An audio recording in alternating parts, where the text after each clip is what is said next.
Well, good morning, everybody. Councilmember Bajent will be here shortly, but we'll go ahead and get started. Clerk, will you call us to, I'm sorry, I'm calling us to order. Will you call the roll?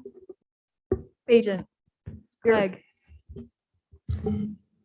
Here. Halliburton. Here. Willetts. Here. Whittings. Here. 4 present, 1 absent. Great, thanks. It looks like first we've got an overview from Courtney, and then I'll say a couple things as we move into each item.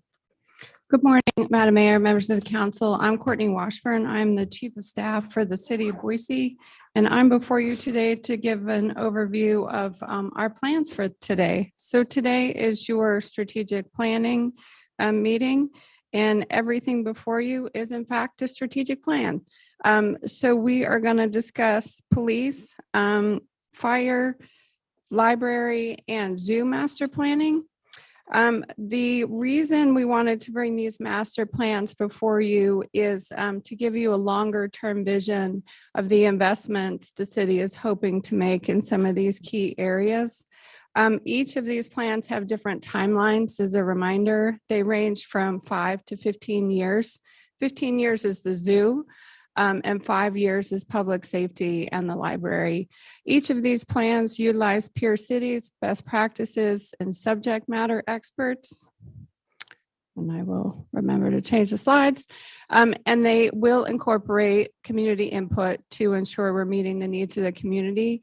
Some of these plans, like the library, have been out for community feedback for quite a while, and that was the first step in the development of their plan. I believe that's also the case with the zoo. Public safety is, I would say those are more in a draft form, so you will get an update on what the community outreach associated with those plans will be later today.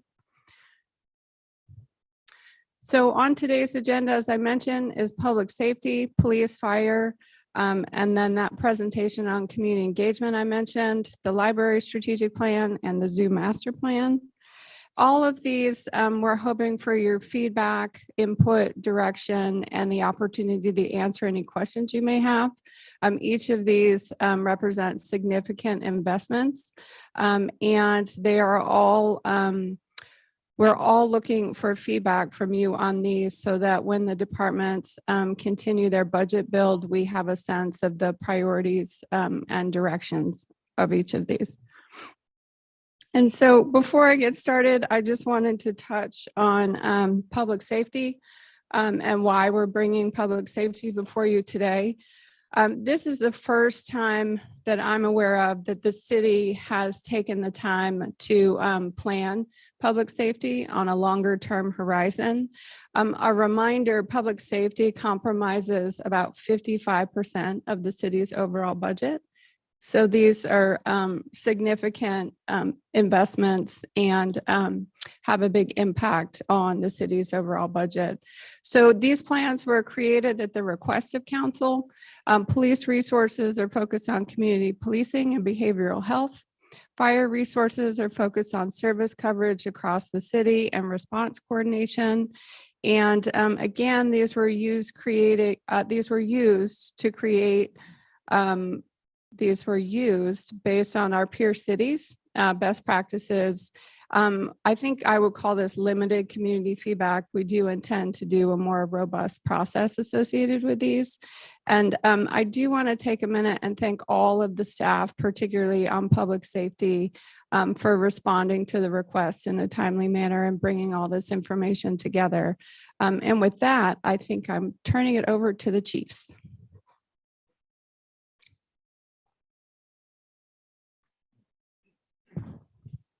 Madam Mayor, Council, good morning. This slide Ron and I are going to share, and then Chief is going to go into the police staffing and strategic plan, and then I'll follow him.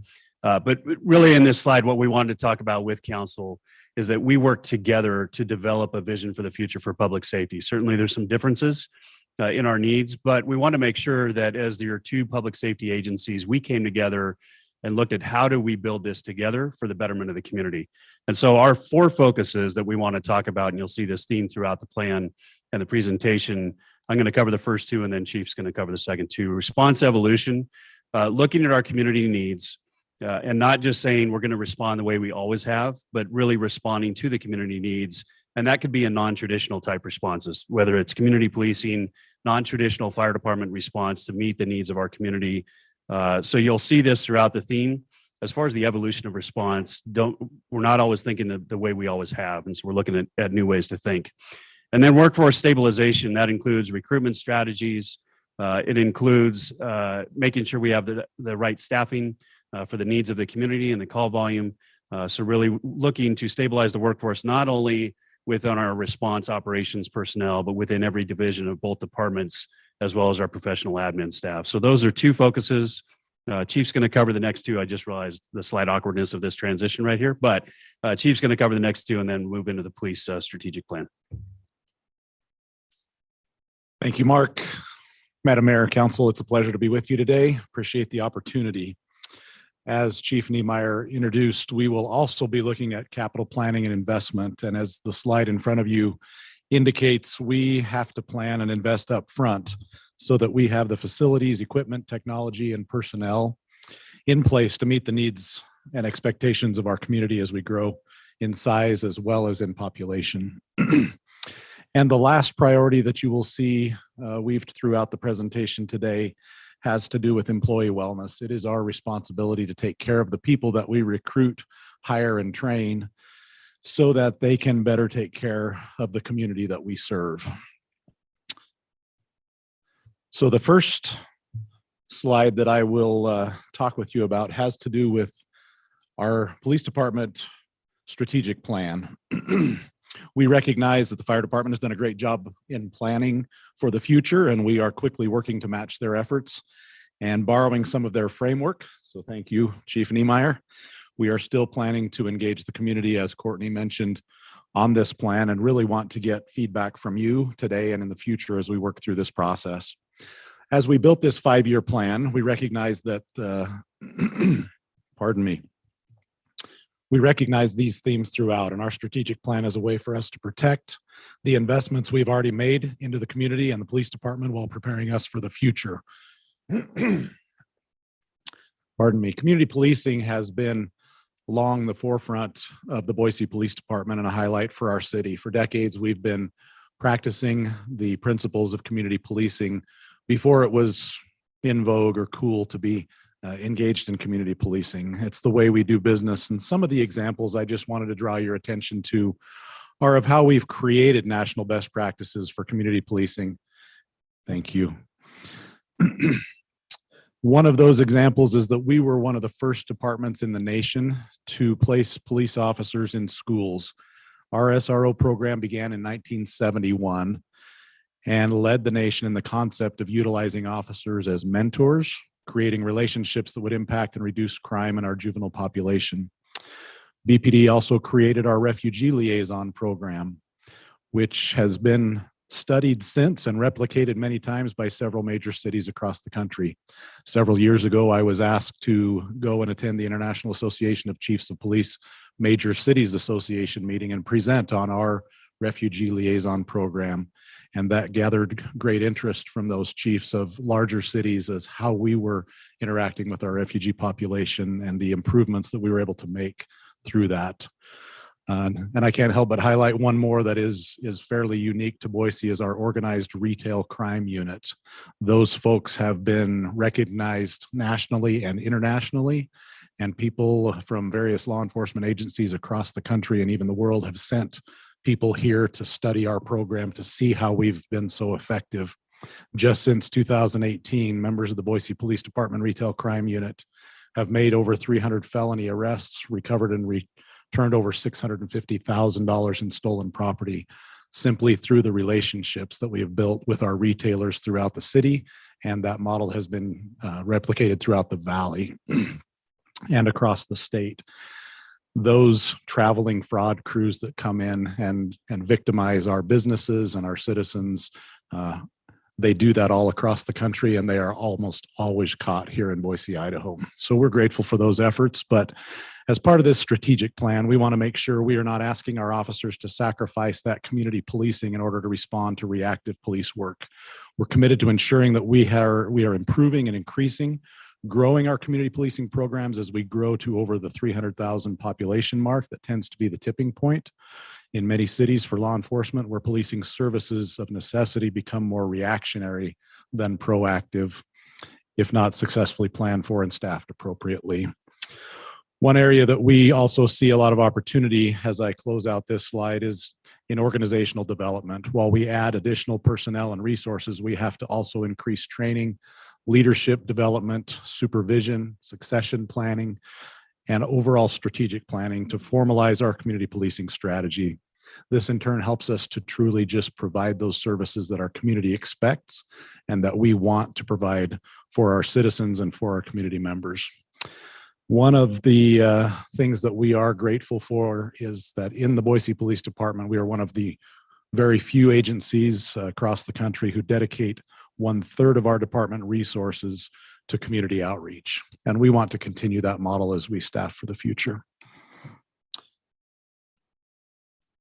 As Chief Niemeyer spoke initially, the response evolution.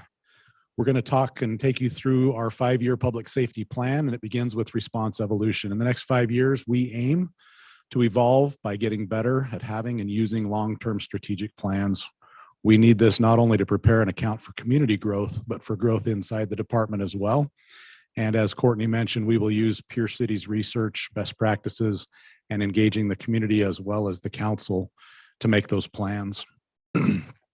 Over the next 5 years, we see a need to add a new unit to the department. As I have come in and looked at priorities and things that are facing us and the challenges that are ahead, this will help us in being proactive in investigating organized crime coming into our community. Without dedicated resources, we are operating as a reactive response as a police department. And this organized crime unit that we would propose would be used to address emerging problems like human trafficking, gang violence, and retail theft.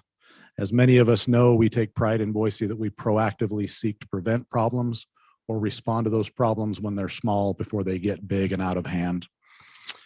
In the coming years, as our population grows, there will be undoubtedly a need for things like a full-time special operations unit or SWAT team.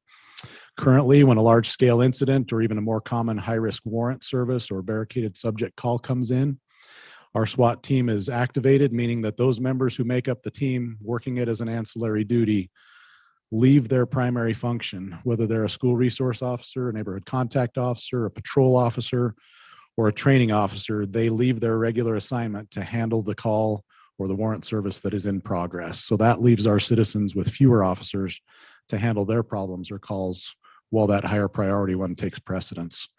We look forward to not the need for those things, but we recognize that it's coming. As we look around in some of our partners across the area, Las Vegas Metro, I believe, has 2 full-time SWAT teams conducting those business needs so that they can keep their patrol forces and other forces dedicated to their regular positions. So that is what we talk about when we say central or specialized teams centralization. Moving forward in the workplace or workforce stabilization, the next phase of our 5-year plan is that. And again, it's to protect the investment we've already made in these programs. We hope to add personnel and training to continue to be successful.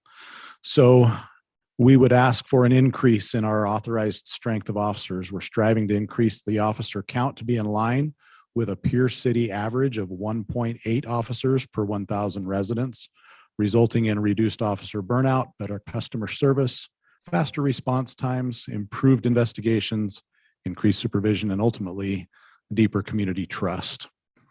When we look at where we are currently, we have about 1.3 per 1,000, and if we were at full strength, we would be at 1.4 officers per 1,000, and the average of our peer cities again is 1.8.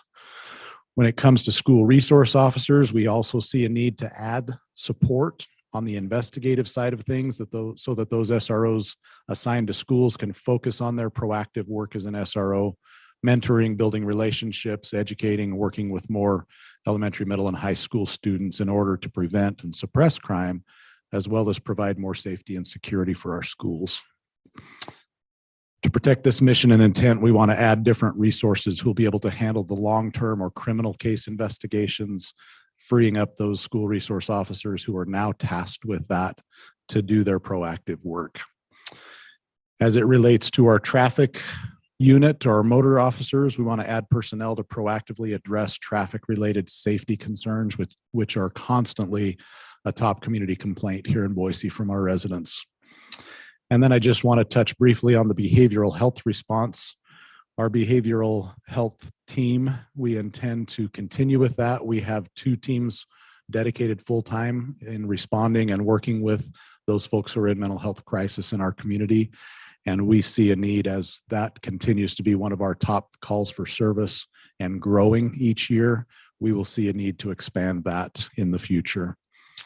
And lastly, professional staff support. We also want to maximize opportunities for non-sworn duties to be done and completed by folks who are not the sworn officers, their support staff, so that we can free up the time of our officers to do the work they need to. We also want to maintain a minimum of 27% professional staff to total department employees as a percentage. I should probably quit rambling and ask if there are any questions at this point before I move on. I've covered a lot. Yeah, Madam Mayor. Thank you so much, Chief. I have a question about the officer count, because I know that not all cities are dedicated to community policing in the same way that we are. So as we're comparing to peer cities, what other comparisons are you drawing between us and our peer cities besides just that straight number that we're seeing? Madam Mayor, Council President Woodings, thank you for that question. There are a lot of things that go into staffing decisions. And one of those, just a very basic one, is that officer count per 1,000 residents. And we recognize there is much, much more than that. And in fact, if you want to do community policing well and right, certainly the need for personnel is even greater than that. But we feel like we just need to have that as a goal to get to over the next 5 years, because the number of officers we would need to hire, train, and put into place would be very difficult to do, even just to get us to that point.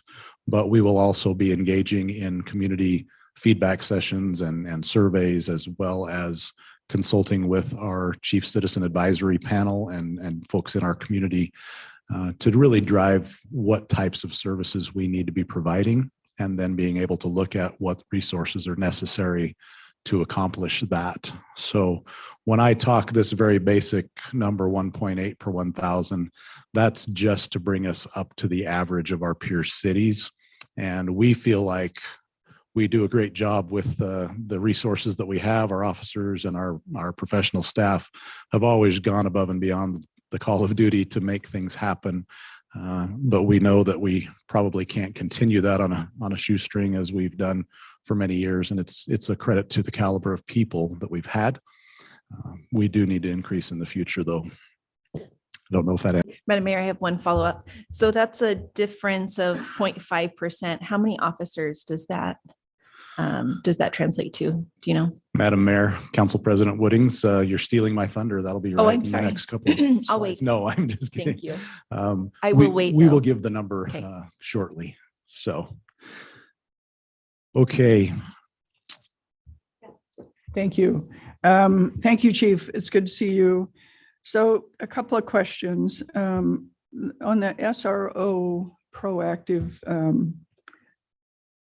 actions, you're still going to make a commitment that the officers aren't in the schools to conduct arrests at school. Am I correct on that? Madam Mayor, Councilmember Clegg, thank you. Our goal is always to provide mentorship, education, safety, and security for the school. And our goals are never to just conduct investigations and arrests at school. There are occasions when that does become necessary, that an arrest takes place at school, but it's certainly not our preference and not the way we would hope to do business on a day-to-day basis. Our intent in expanding or adding investigative resources to the SRO program is so that officers who are assigned to those investigative cases can conduct those. They can certainly come into a school and perhaps contact a student there for an interview or a question or those types of things, or they can coordinate with the officer that's in the school to do that. But we want those to be somewhat separated and really relieve the duties of the SRO from doing those long-term investigative cases, which they are now tasked with. Right. And so that is our hope for the future. Okay, thank you. I think that focus is really important from everything I know. On the traffic unit, another question there. I know across the country, traffic stops have been used as an excuse to stop someone and investigate something else. I certainly am in favor of ensuring that there's safety on our streets. We need to slow some of the speeds and some of those things. But I also am a little concerned that when you talk about traffic units, if you don't put really clear sideboards around what it is they're tasked with doing, that tends to end up with a little mission creep. Madam Mayor, Councilmember Clegg, I appreciate that concern. And when I speak of the traffic units, I'm primarily speaking of the motor officers. So they're on motorcycles. If we went down that mission creep road, we'd probably have to add a sidecar so we could transport folks to jail. Their mission is primarily traffic enforcement, and they are focused strictly on those most egregious moving violations that are the cause of so many crashes in our city and injuries to our folks. So those are spelled out very, very carefully and clearly for our traffic units and what their intent is. And I think looking at the past history of those motor officers, they stay pretty close to the traffic mission that they are tasked with. Thank you. Thank you. One last one, if I might. So the behavioral health response, I know that we're now just getting that second team up and running. I think some of us have had an ongoing concern that still isn't enough, that maybe in addition to identifying another team, we need to really look at our response to those incidents that come from behavioral issues rather than criminal issues, and wonder, as you evolve this particular part of the police department, what you're thinking about that. Madam Mayor, Councilmember Clegg, we are absolutely looking to improve the way we respond to those types of calls. And we are also looking for input from you on how you believe we should be focusing our efforts in those areas. So we look forward to future collaboration in that regard.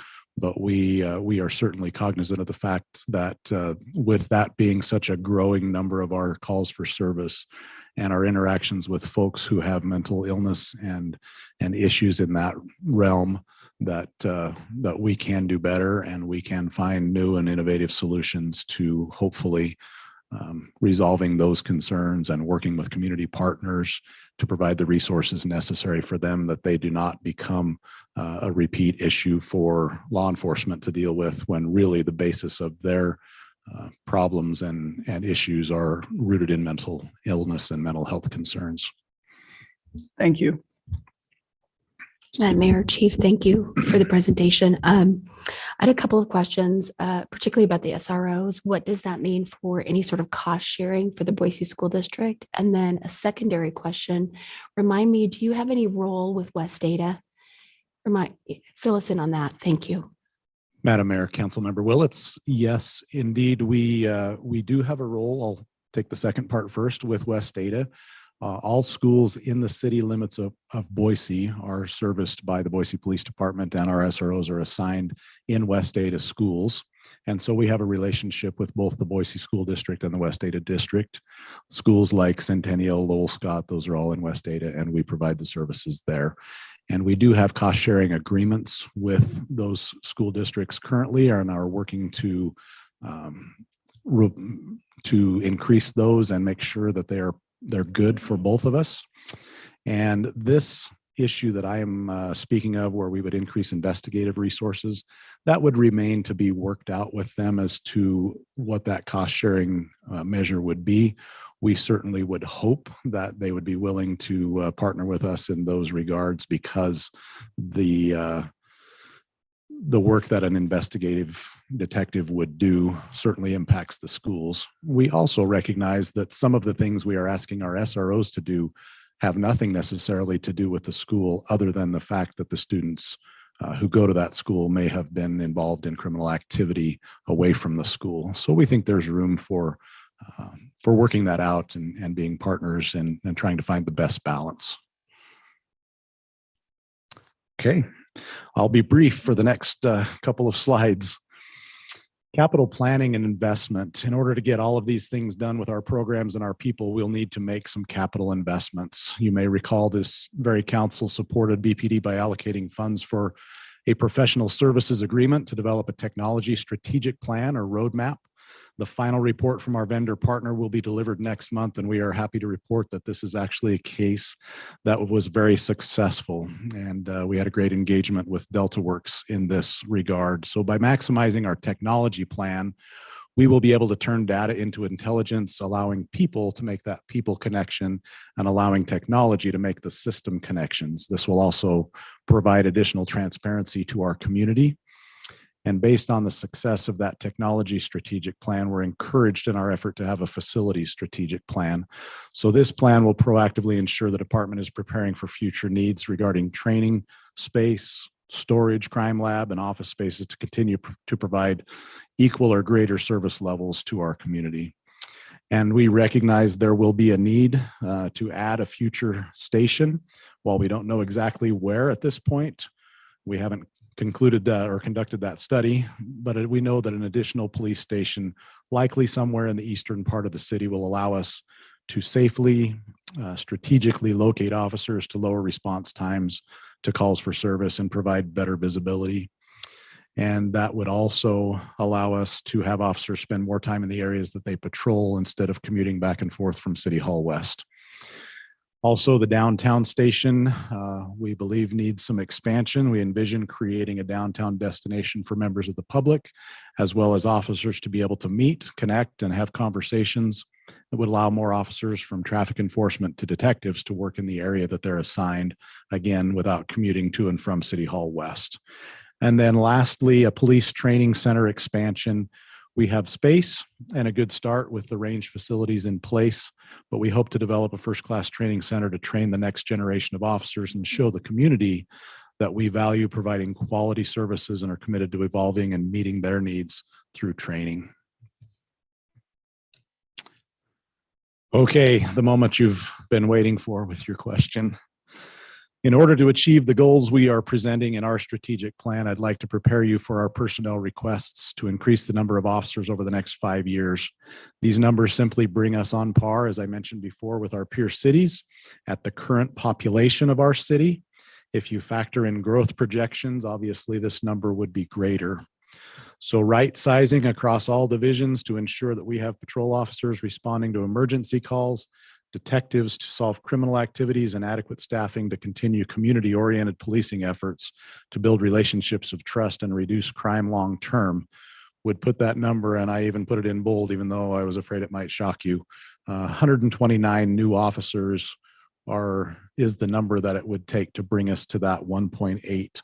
So in other words, we are currently authorized strength of 333. We would need to go to 462 in order to accomplish that number. And so that is the ask today, or the preparation for the ask in the future over the next 5 years, that we would be looking at that number again with community input, with council input, and with looking at what our needs are and what our community expectations are of us in the future as it relates to community policing. And with that, I would again stand for questions. Thank you. You know, I realize that looking at peer cities is important, but in my time here at the city, we've not said that we need to match our peer cities in number of officers. What we've said is that we need to match our peer cities in service. And so I get that that does equate in some ways to a number of officers, but I guess I'm a little concerned that we're looking at a number based simply on that and not what we'll get out of it. I know you've gone through some of the things we'll get out of it, but I just would tell you that would concern me. Madam Mayor, Councilmember Clegg, I appreciate that concern, and I understand that concern. And certainly there is more to the equation, and some of the things we've been talking about, all of our specialized community policing units and efforts, we have slowly taken from those. Our motor officer team is smaller than it's been in many, many years. Our school resource officer unit, when I worked in that unit as a supervisor, as a sergeant in the early 2000s, we had 27 school resource officers, 3 sergeants, and 1 lieutenant devoted to that, even when the numbers in our department were smaller. And currently, I think we are at about 15 school resource officers in comparison. So we have slowly chipped away at our ability to provide those really important services to our community, and we hope to re-engage with those. And so the numbers are more about those services that we need to provide. And this is simply a reference point, that 1.8 number. That's not what's driving our goal, although it is certainly something that we're looking at. Our goal is truly community-based, and how do we provide the best services to our community long-term and in the future as we grow. Madam Mayor, follow up if I could. I appreciate hearing that. I guess for me, it would be more effective to make a decision about how many officers, if you brought to us in school resource officers, here's where we are today. Here was our historic staffing when we thought we were more effective. Here's the number of schools we have today versus then, and here's what we think it would take to cover it, and do that for each of the areas rather than this gross number based on some percentage. That's just me. I'm just going to kind of keep along that same line of thinking.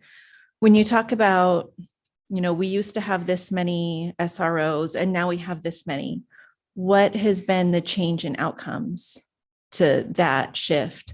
So those are the kinds of things that I would be looking for as we make, 129 new officers is a lot of people. It's a lot of resources. It's a lot of money. So what are the outcomes that are driving that? How could we build out our mental health teams better to better respond to the calls that we're seeing in our city? Really tying those into needs and outcomes, I think would help us make a better decision in upcoming, because these are all going to be budget decisions. And so I think that would help us be a little bit more informed. And I would look forward to seeing some of that little bit more granular data based on outcomes in the future. Madam Mayor, Councilmember Clegg, and Council President Woodings, thank you for that feedback. We will work to provide that information for you in the future. Madam Mayor, is this the last slide for you? Yes, it is. Well, I've got a couple of questions that are related. First, I want to respond to a couple of things that I think are really great and really exciting. First of all, the wellness for your staff. I don't think that there's anything more important than everybody being able to show up in their very best state, well rested. Hopefully things are going well at home so that they can show up the best that they possibly can for our community. So I'm really excited to see that both in police and fire. Excited to see an increased focus on the behavioral health response. We know that that's a big issue, and we know that at least the team that's been in place the longest, I know there's a new team now, has been really, really helpful in that. And then I'm also really excited to see an increased effort related to organized crime, specifically related to human trafficking. I remember your presentation earlier this year, and I think that there was maybe four arrests the previous year. And it was alarming that we know that there's more going on. And so we know that we've got to increase our capacity. And in my opinion, and what I hear from the community, is that that's something really important. And that's something that we really, really want and expect and would love our police to be doing more often. My question, I guess, related to the numbers and the 129 officers, and what would be helpful for me, and I think that this was already mentioned, but maybe I'll ask it differently, is to see it kind of broken down in what you expect those different types of positions to be. So how many of those would be dedicated to a behavioral health response team? How many would go to an organized crime unit? How many would go to SROs? And I know that you won't be able to get those exact numbers, but getting a little bit of a breakdown, I think, would be helpful in having an idea of not only how many officers they're going to be, but what the future of those positions are going to look like. And I guess one of my questions there is, of the 129, do we include, I think you call them professional staff or civilian members of the police department. Are those included in that 129 or are those 129 sworn officers? Madam Mayor, Councilmember Halliburton, in answer to that question, yes, the 129 would be the number of sworn officers. And we are also, as I mentioned earlier, committed to having that 27% professional staff to sworn officer ratio maintained. So when we ask for these officers, they would include everything on the officer side, from officers to sergeants, supervisors, lieutenants, and on up, so that we can have the appropriate accountability within the department, as well as the number of officers needed to do the work. So that number includes all of those. And then on the professional staff side, we recognize we would need to also ask for increased support from those professional staff members to be able to support the activities of those officers as we increase. Great. Thanks for clarifying that. And Madam Mayor, just maybe a couple of follow-ups. So so it's not just 129, it's 129 plus we expect some additional, professional staff as well. And one of the things that you mentioned on one of the slides was a kind of an increased, with that 27% increased effort of utilizing those positions, I think in hopes that our sworn officers could spend more time addressing other areas of focus. What are some of the areas that you see sort of an expanded use of those professional staff? Madam Mayor, Councilmember Halliburton, there are a number of things that we can do from our strategic services team to provide support for the sworn officers and their activities, but also, as you are probably very familiar, our community service specialists, the CSSs that go out and respond to, if you will, cold calls for service where there's no suspect on scene. They are not sworn and not armed, but they go out and they do some of that crime scene processing, photographs, fingerprints, those types of things. So we would hope to increase the number of community service specialists and other professional staff to support the efforts of those officers. But those are two, certainly, as well as the behavioral health team. Certainly those are non-sworn positions in the mental health partners that are paired with officers. So those would be in that number as well that we would see increasing. Great. And then Madam Mayor, maybe just the final comment that I've got here. I'm really glad to hear that. One of the things I want to recognize is that it's really terrible to hear, we want you to do more with less. And so I understand how that feels. And someone who runs an organization or sees other, departments that we have here at the city running on a lean staff who are constantly asked to do more with less. We're going to have a presentation from the library pretty soon. So there are common themes there. And so I know how difficult that is. And I also know how that wears on people's mental health and sleep and well-being. And so I completely see that. I guess with the 129, an area that I would love to see us explore is how do we better utilize some of that professional staff to take on some of those things to really make sure that our police can focus on, those terrible things we want them to do or address as far as human trafficking and other things, as well as some of the community policing. And I guess one area I hope is that as we address our Vision Zero plans and as we build out better streets that change behaviors, that there's less of a need when it comes to traffic enforcement. I would love to have some tools that the state doesn't allow us with automated enforcement in some areas as well. But I know that there's going to be new opportunities with technology. And I know that there's a lot of stuff that we could have some of our specialized staff doing, like the folks on our behavioral health response team. And I would love to see us look at that 129 number and that 27% number and really explore what are the other things that professional staff could do, responding to fender benders and writing a, insurance claim, these things that we don't necessarily need an armed officer doing. So that they could focus on really the stuff that I think our community really, really wants you to do. So I hope that that's something that we can explore with that 129 number and that 27%. Madam Mayor, Councilmember Halliburton, thank you for that feedback. And there are certainly some challenges in the way of some of those things. Again, sometimes the state imposed and sometimes contract and so forth. But currently, we do have to have the officers who have the statutory authority to write citations investigating crashes. But there are certainly opportunities for us to discuss in the future and maybe make some changes. Thank you. Madam Mayor, is there time for one more?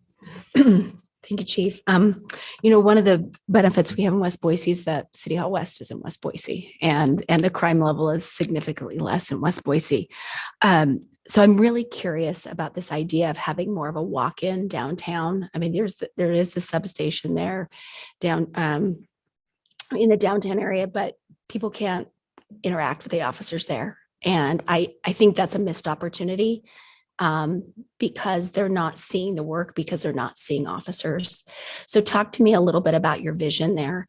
Are you thinking that we can keep the current facility? Are you thinking we need to expand the facility? I like the idea. I'd like to hear more about it. Madam Mayor, Councilmember Willetts, thank you for the question. In answer to the question, yes, I believe we can keep the current facility and expand that facility, but our original vision for that back when it was even started in the planning stages was for it to be larger and more robust and have some community meeting space so that we would have staff there so that you could have exactly that opportunity. Members could walk in, have somebody at the front counter, the front desk, answer questions, direct them to resources, provide that liaison to the officers, and officers would be working out of there and assigned out of there. So that is what I see as the future. And as we expand that, I would love to add that space and the personnel necessary to have that interaction with our folks that come in off the street.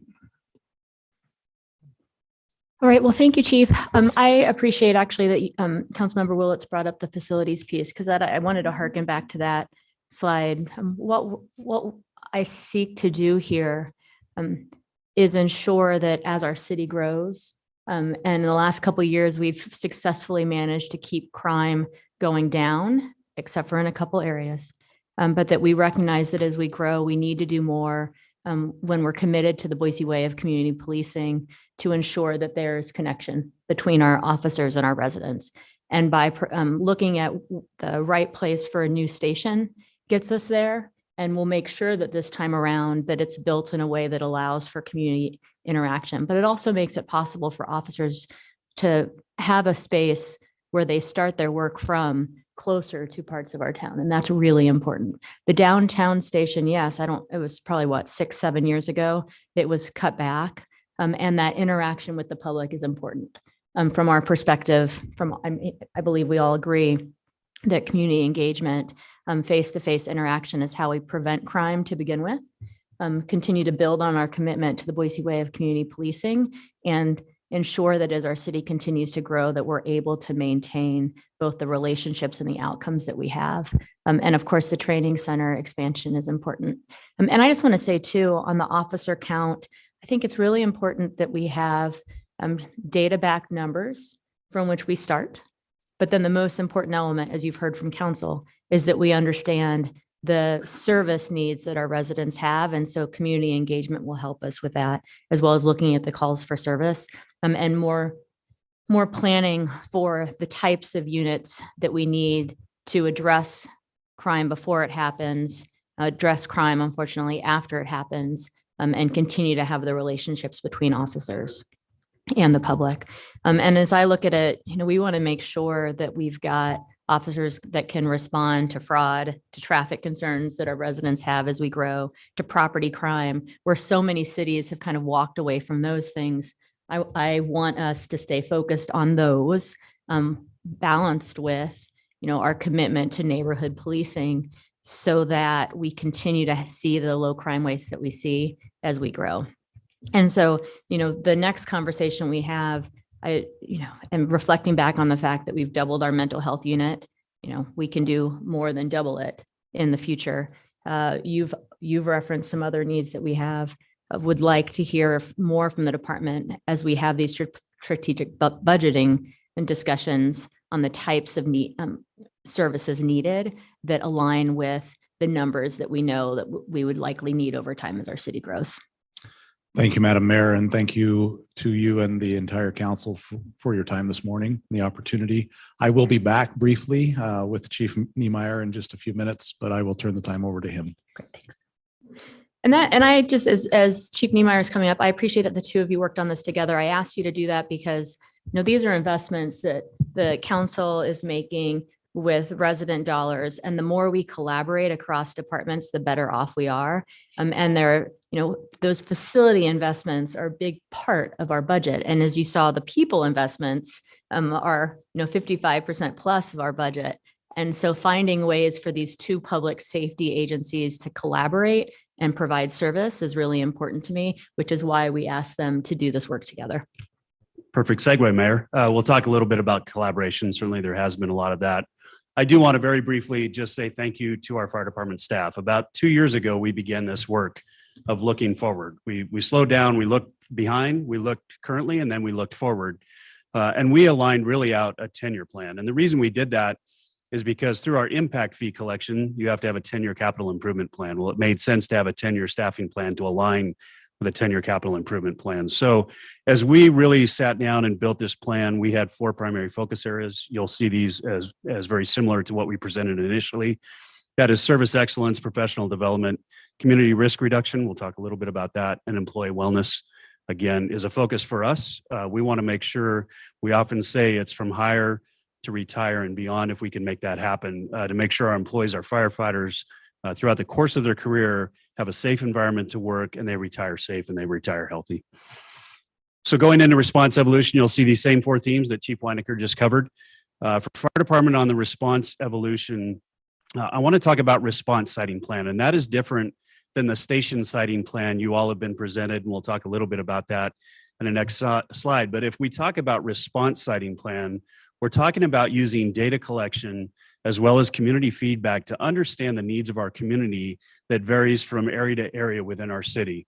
For example, we know in the summertime that river is hot in a heat map, right? We have thousands of floaters on the river. That's a specific community need. We may have an area of our city that does have more behavioral mental health responses. So how do we focus on that area using the data, using the community feedback? That is different than a station siting plan. That is looking at a response siting plan. Where do we have gaps in our response and needs from our community, and how do we fill those gaps? And we'll talk a little bit about the non-traditional responses that will fit this bill. And we'll go right into it. The supplemental response, you could consider that non-traditional response. As you know, the fire department is steeped in tradition. It's worked for many years. However, we have several things going on within our community and communities across the country. We have a large baby boomer generation that's retiring. That is driving up calls in every city we met with as far as peer cities and discussions. So that's a specific need. We know behavioral health is on the rise. We know unhoused is on the rise. How do we focus on those communities, those parts of our communities, and respond in non-traditional ways? I know Councilmember Clegg, we've had the discussion for years. I've heard you talk about it.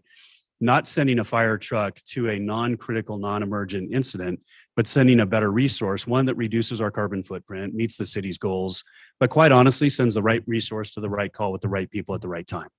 And so we're certainly looking at that. That's part of the plan that we built out, is to understand how we can respond differently while still keeping our critical resources, our fire engines, our ladder trucks, our brush trucks in service. So when that critical call does come in, we're ready and we can meet the community's needs.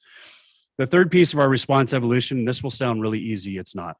And that is our special team centralization. For years, we have the same services as our peer cities. Somebody brought that up, and we did a lot of engagement with peer cities to ask, what services are you providing, and how do we compare that to the services we are providing? Many of our peer cities have specialty teams. They have hazmat teams, technical rescue, water rescue, those same type of specialties we have to meet our community need.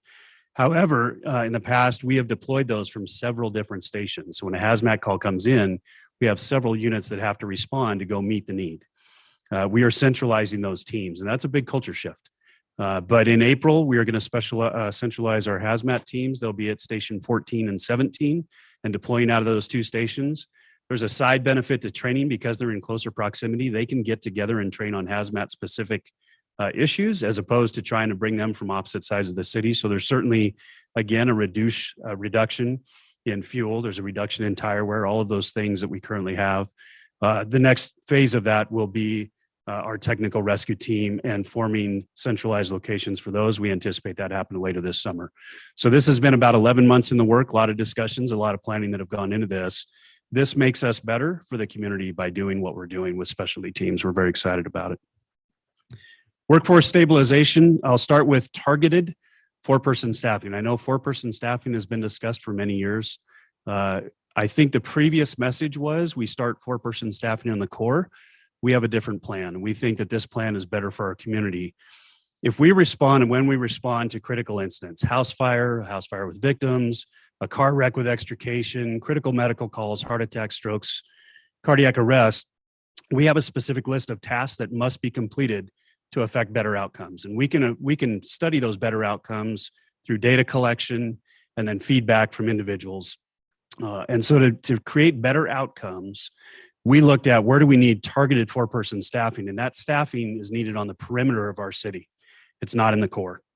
If you look at our perimeter stations, take Station 12, Station 15 in Southeast Boise, that task list does not change based on your station.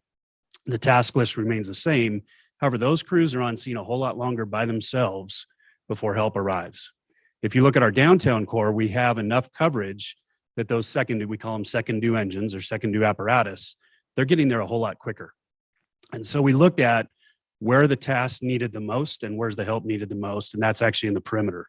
We can cover our downtown core better through the supplemental response we just talked about and the non-traditional response, keeping our critical resources in service. Shift safety officers, this is something that the time has come. We have safety officers right now. They're wearing dual hats. It's our training captains. They're responding off duty when we have a call for a safety officer. We send safety officers to any critical incident. So every fire we have, every large critical medical incident we have, they are responding oftentimes after hours from their homes. We believe it's time to have a dedicated shift safety officer on every shift, not only to respond to the critical calls that we send them to today. I don't know what just happened there. Sorry, I think I hit a button I wasn't supposed to hit. But in addition to that, we want somebody dedicated on each shift so that when a workplace injury happens, we can mitigate that right away. We can get Corey Pence. We've had discussions with Corey Pence about this particular request. He fully supports it, recognizes the need for it. In addition, these individuals will be the shift infection control officer. That's mandated by the State Department of Health and Welfare. So we will have one on every shift. They will also do after actions. And this is quite honestly a gap we have in our department right now. We have critical incidents that occur. We don't have the staff to sit down and review the entire incident after the incident happened and create lessons learned and then share that across the department. We feel that's important. We just don't have the individuals that do that right now or can do that. That will be another role that these shift safety officers will fill. Succession planning, you heard Chief Weiniger say that, and I think I've said this before to all of you. I do believe the health of any department, any organization is built on the ability to promote people from within, building people to take the next step. Certainly the mayor and I have had conversations around this. We have a plan. We met with our HR last week to review our succession planning efforts. There is some budget tied to it. We do have a consultant that we've been engaging with that can help start to build that plan, and then we'll take it over and manage it. HR is very excited about this. This is not in conflict with the work HR is doing. It's actually a value add, if you will, to the work that they're doing. Tony Lyles and other as well. Tony and Sarah, we met with them. So we're aligned in our work with this, but we believe it's important for the health of the organization moving forward to focus on that. Our professional staff support, this is not necessarily adding a bunch of new positions. This is taking the staff we have in our admin team, and they already do a terrific job, but really professionalizing those positions. Our mantra is we want everybody to be a project manager and a planner at heart. And we believe that by adding capacity to our staff with the existing staff we have and building them up, we can make this organization even better.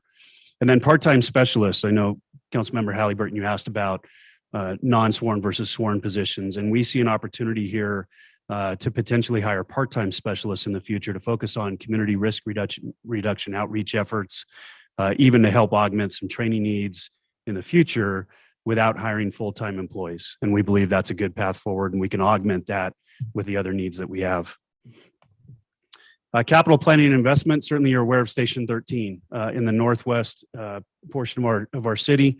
We're excited. That's breaking ground in September. So that is on track. The timing on that is still on track. We also have Station 5, which all of you know is being replaced and rebuilt. I believe that demo is occurring this week. Our station siting plan that I alluded to earlier, we have that built. It's been built. It was actually built before I got here, and the team did a great job. But we work hand in hand with PDS, Tim Keene and his group, to make sure that we really understand where's the growth occurring so that those station sightings are in the right place. They'll move a little bit as growth occurs, but we feel very confident and comfortable with the station siting plan we have, which is really focused on South Boise as the growth occurs there. Our training center growth, we're really excited to bring you the National Park Service partnership that we did just a little bit ago. That has helped to expand our training center that we have in the northwest corner. But as we've talked about, that is a long ways away from some of our stations. And so to certainly help reduce some of the fuel, the tire wear, et cetera, and quite honestly, keep crews in service in their areas a lot longer, we will need a secondary site. We're having a lot of great discussions on partnerships for a southern site. So this is not just going to be a Boise Fire, City of Boise specific. We've had conversations with the police department, with NIFC. The National Park Service is still interested in a southern site, and so we're excited about that. And then sustainable fleet, we're doing our best. The fire service manufacturers, the apparatus manufacturers are not yet at all electric. There was one vendor that did, Rosenbauer. LA County got their first one in that sat more time in the shop than it has on the road. So they're not there yet, but they're working towards it. You'll see our next engines that are coming, I believe, are somewhat of a hybrid model. So they'll shut the engine off when we're on scene, still run the lights. So we're still working towards that. We know it's a city goal and we're doing our best to work towards that as well. And then staffing needs. I'm going to hit on the firefighters per thousand first. Certainly, I heard the comments, Councilmember Clegg, and we agree. For us, this is not an authoritative data point. It's just one data point, and it's commonly used in the fire service. However, as we built our plan, we built it based on what we felt the community needed, not only today, but in the future. We didn't base it off of a national statistic. Quite honestly, if we were to say, let's get to 1.5 per thousand, it'd be 117 firefighters. And you can see that's not where we're at. So we do have that specific plan built out on what is needed in what division to respond to the community needs. And that's a supplemental piece of information we can provide you later, but that has been built out in the fire department. What we did look at that does have community benefit, and that is the ISO rating. That's the Insurance Services Office. In Idaho, it's called ISRB, Insurance Services and Rating Bureau. They rate fire departments on their capability, and they have several areas that they look at. They look at water supply. They look at dispatch to the 911 call taking center and how quickly does that happen. They look at training records, they look at staffing levels, and they look at availability to respond. We just went from a 3 to a 2, which was a celebration point within the department. That was a good move. However, going from a 3 to a 2 doesn't have the insurance premium impact that going from a 2 to a 1 has. And we have not been able to meet with the underwriters. I'd love to say that I have. I haven't, but we've been talking to the insurance companies at a 2 to a 3. So it's a 10-point scale. I should have explained that. 10 means you have literally no fire coverage. 1 means you have optimal fire coverage from an insurance standpoint. When you go from a 2 to a 1, the commercial business owners in any community are greatly benefiting by reduced premiums. And so there is a direct correlation, direct benefit back. That to us is an important data point, far more than the 1.5 per thousand. We also did look at peer cities. We contacted several, and one of the first questions we asked is, what services do you provide? We didn't want to be misaligned in the services. So we looked at communities that have the same or similar population that we do. If you think Spokane, Reno, Tacoma, Salt Lake City, they have very similar populations. They provide the exact same services minus ARF. So we have airport rescue firefighting, as you all know. That's done through a contract with the airport. Not all of the cities, the peer cities, had airport rescue firefighting, but they had hazmat teams, technical rescue teams, EMS teams, fire suppression teams, and wildland. And that's really what we looked at. So as we looked at those peer cities, it was simply a point of reference. But again, as we built out our need of the numbers you see there, 102 sworn, 19 civilian, we are bringing in civilian employees. That is simply based on what the community needs today and moving forward. And again, we have that detail that we can certainly provide you later as far as what divisions and what growth. But we wanted to keep this pretty high level knowing the time constraints we had. So with that, we'll cover the last piece. And I think, Ron, you're hitting the first couple, and then I'll finish it up. I was going to try and sneak away without questions.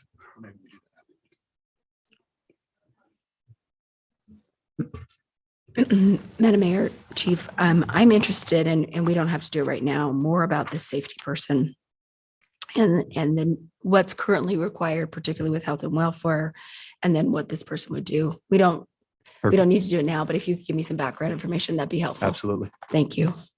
Madam Mayor, one quick question, actually.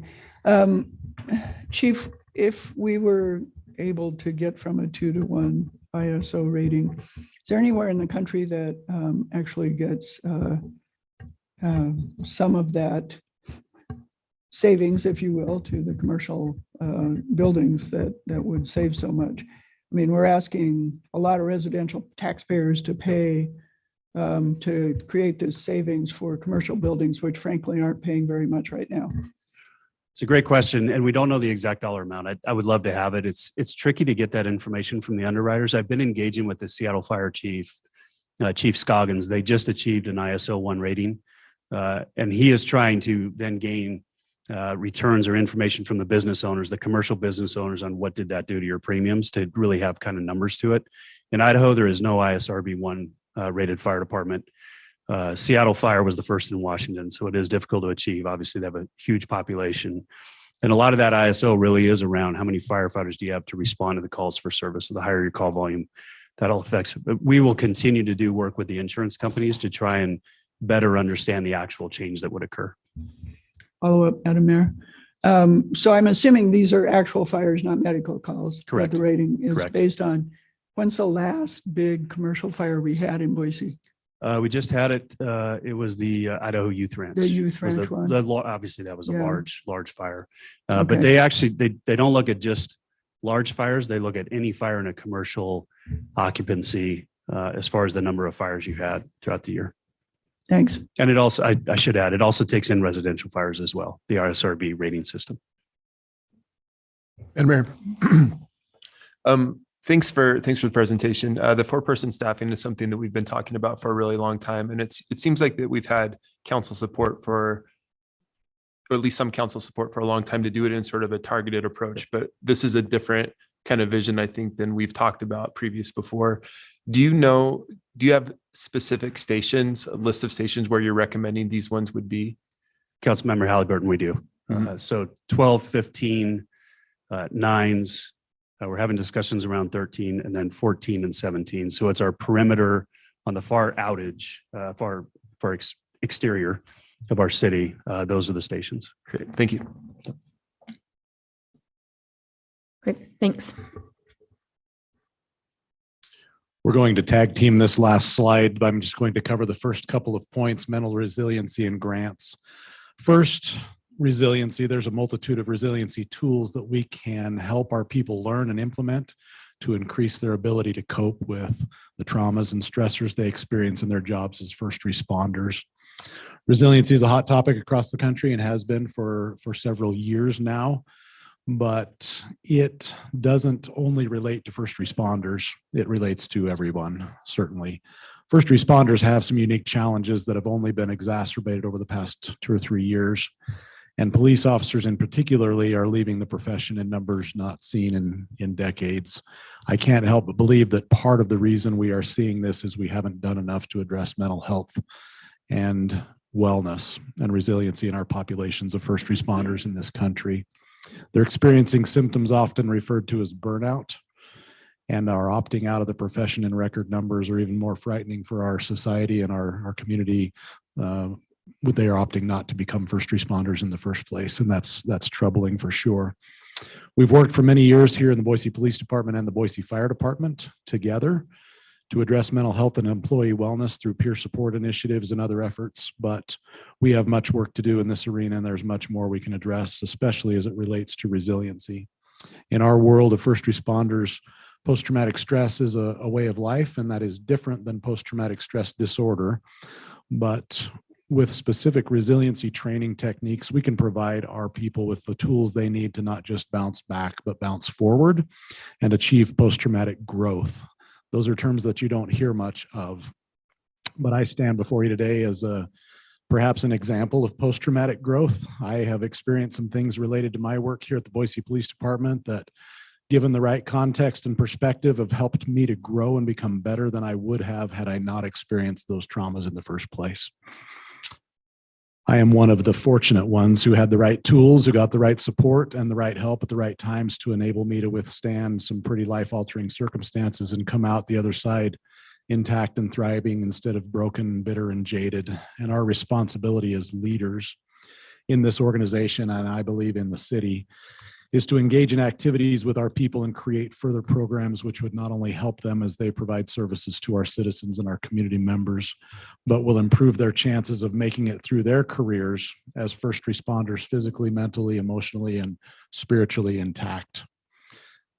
So you see mental resiliency woven throughout our presentation, and emotional wellness for our people is an important priority as we move forward in this strategic planning process over the next several years.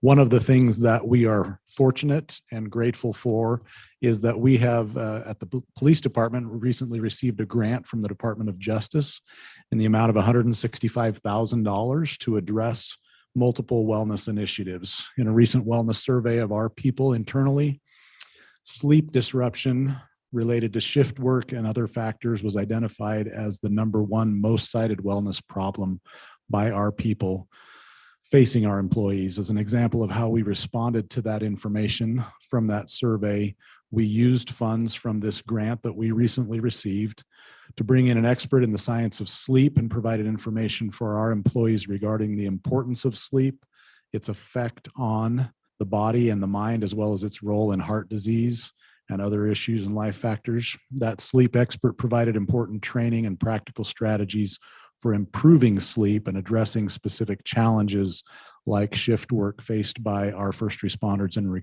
responders in regards to sleep and sleep disruption. So those are some of the things we wanted to make you aware of in that employee wellness realm that we are working on together as a public safety team. And I know that several of the members of the fire department were able to come and attend the sleep training, if you will, that we had provided recently. So we look forward to improving our response and our ability to help our members as they cope with some of the traumas that they face on the job. I'll turn the rest back over to Chief Niemeyer. Thanks, Ron. So I was going to wrap up this slide with the 3 bullet points. I'm going to deviate just a little bit because some things Ron said kind of hit me. Resiliency is a word we're using in the fire department a lot. We're doing a lot of work with the police department. We recognize the traumas firefighters and police officers face, and EMTs and paramedics. You may have seen the governor is just re-signed the mental health bill, which was important to get off the sunset. But overall health and overall well-being is our focus as well. It's not just mental health. It's not just physical health. It's resiliency in all aspects. And I think that's really the final 3 bullet points. We have a lot of great individuals doing a lot of great work. At some point, this is going to have to be put under one umbrella. Chief Bolin, I want to thank him for all the work he did on our peer support team, building that up. Ashley Rosenbaum now runs that. We've been reaching out and doing work with other city departments, but at some point, having one point of contact to manage an overall employee wellness program in collaboration with human resources. We've had a lot of conversations with HR to align that, I think is important. Occupational well-being, we're blessed to have one individual that tracks workplace injuries, integrates with Dr. Hilver's office to keep everything on track. That's a benefit and a plus. Certainly the city's looking at doing the same as well. But I think what Ron said that struck me, he mentioned that he's been blessed. He had people that looked out for him when he was coming up. And I had the very same experience. I had an individual look out for me that had he not done what he did, I don't know that I'd be in the spot I'm at today because I am healthy and I'm strong. And so that is part of that resiliency. That is part of the employee wellness that we talk about. How do we make sure we take care of our firefighters, our police officers, so they get through their career healthy, retire healthy, mentally well, physically well, and have a happy retirement. So I was going to hit the three bullet points differently. Ron changed my presentation a little bit with what he said. So with that, council, I believe we'll stand for any final questions. And then I think we're turning it over to Maria. Madam Mayor. Yes. I don't Take have it any over. questions. I just wanted to respond a little bit to the slide that we just saw. It really feels like this all goes back to something that we talk about a lot in like the leadership realm, which is growth mindset, and people having growth mindset and approaching, really difficult circumstances, really difficult experiences with the belief that they can make it through and they can come out better. So I don't want you to respond to this because this is just completely off the cuff, but it feels like, how do we foster that culture of growth mindset within all of our employees across the city so that everyone's having that really positive experience? That's all. Thank you. I really appreciate the focus on that. Madam Mayor, yeah, thank you again for the presentation. And again, I mentioned this earlier, but I'm excited to see a focus on wellness. I want to make sure I congratulate you for the move into the funeral home, because I don't think a big enough deal has been made about the fire department moving into a funeral home. And Growth I think mindset. that's a statement to the resiliency that the fire department has there and the ability to move and have a new home. I got to be there for moving day, so it's pretty fun. This is probably more related to the police department, and I really appreciate the aspect that we're talking about with trauma and post-traumatic stress, because I've responded to fatal crashes before during my time on the fire department and Forest Service, and there's a difference between when you have things in place and when you don't, and you can see that. And I also think that it's a really challenging time to be a police officer right now. And it's challenging to have a lot of community members wondering what the role of the police department is, and to have that question on a regular basis, and to not have the community 100% behind you. It's a challenge. And when we see the different protests and stuff that are going on, I sometimes worry that sentiment wears on officers, the way that they sleep, and maybe even the way that they respond to people. And I think that that's very natural. So I hope that when we're doing some of the mental health training and the well-being, that we're also addressing some of the challenges that it means to be a police officer in this unique period of time, and the importance of making sure that we're still addressing those issues and treating everybody the same, even though there's really challenging aspects to that. Madam Mayor, Council Member Halliburton, thank you for that. And it absolutely is a necessity as we talk about resiliency and resiliency training. It's a passion of mine, and I'm involved outside of my duties here with that across the country. And I see folks who face those issues and those challenges, and they're different in other communities, maybe a little bit than they are here, but you're absolutely correct in that it wears on an officer and his or her ability to do the job and respond appropriately. So we have to make sure and take care of them and provide them with the tools that they need to be able to overcome that and like I said, bounce forward and become something better than just the way they are today.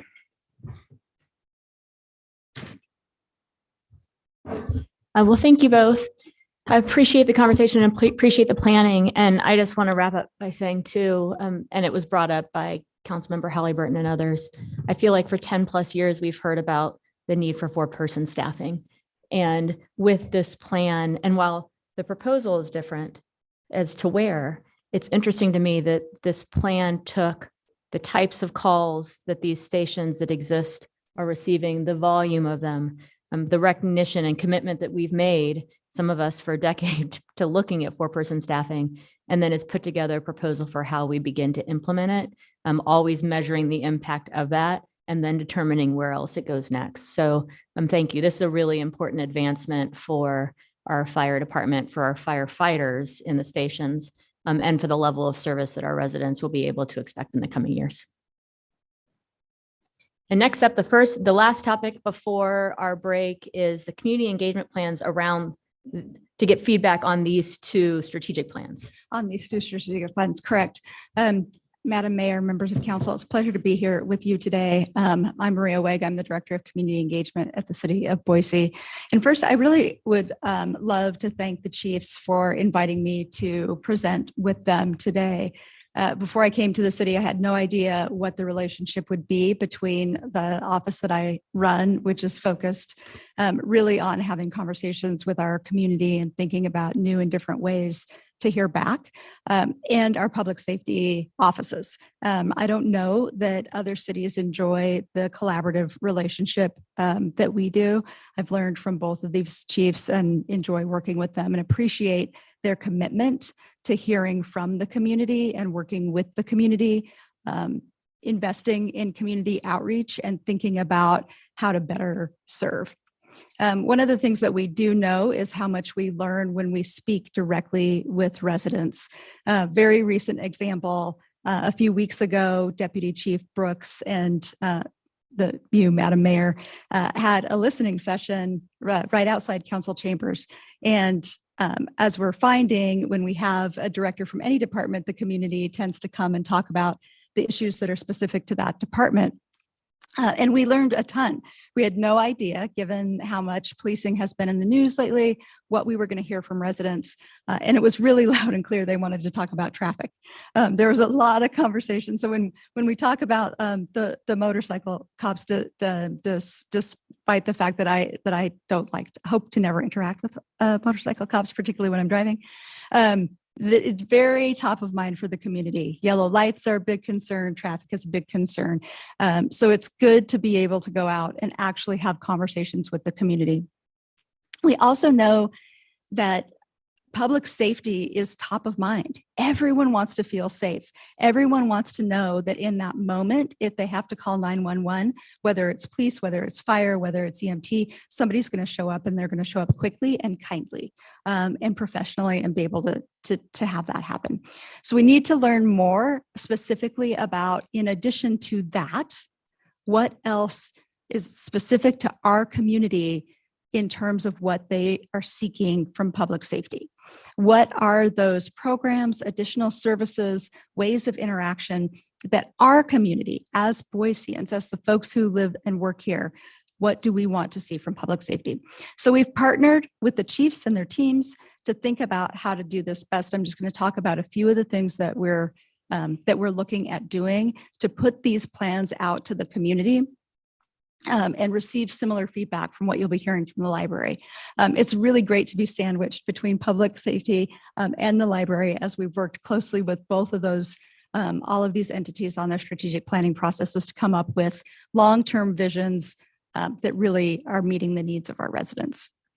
So we'll start likely by having the chiefs do a truncated version of this on video and posting it to our website, social media channels with a feedback form.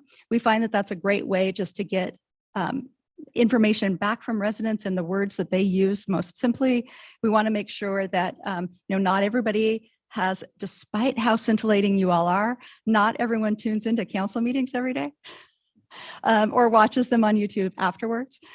So we'd like to, we'll take this as a presentation and get it into a little bit more resident friendly format, get it out on the website for feedback through forms.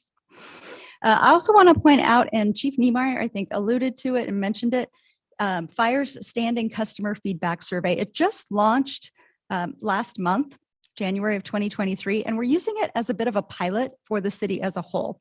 So there are QR code handouts that Fire will have when they're out and about in the community, and will provide to anyone immediately after a service to get feedback. So it's a real-time feedback loop that the data analysts in the fire department will be able to look at week after week, month after month, year after year, and just get that touch point with the community. It's not something that that we do throughout the city. So we're looking forward to seeing the results that we get from Fire and whether or not that can be something that we can implement. So that will be a piece of that, and we'll try to figure out how to connect this piece specifically to these strategic plans as well. We are exploring a community survey with Boise State University, and whether or not they have the capacity on our timeline to be able to create something to really hear back about public safety as a whole. That would include these two strategic plans. It would include some questions probably around what our community is looking for in civilian oversight for the police department, a very well-rounded vision of public safety in the community. We do, as you know, through the Office of Community Engagement, a lot of community surveys. They are a great way to get a bit of a heartbeat on what's going on around different issues that we care about. When we do those internally, they are not statistically significant, and we can't ensure the kind of geographic representation and resident representation that working with Boise State University or another survey entity would provide us. BSU is really good at this. They do a statewide survey as well. So we're exploring our options to be able to work with them to test these, some of the concepts you've seen in these plans, get a sense of what public safety really, really means to our community members. Again, beyond what we all know in our hearts and guts, which is you want somebody there when you have to make that phone call at your most vulnerable time. We plan to share this at community events that we are at. We will take this presentation, turn it into something shorter and more digestible for the community.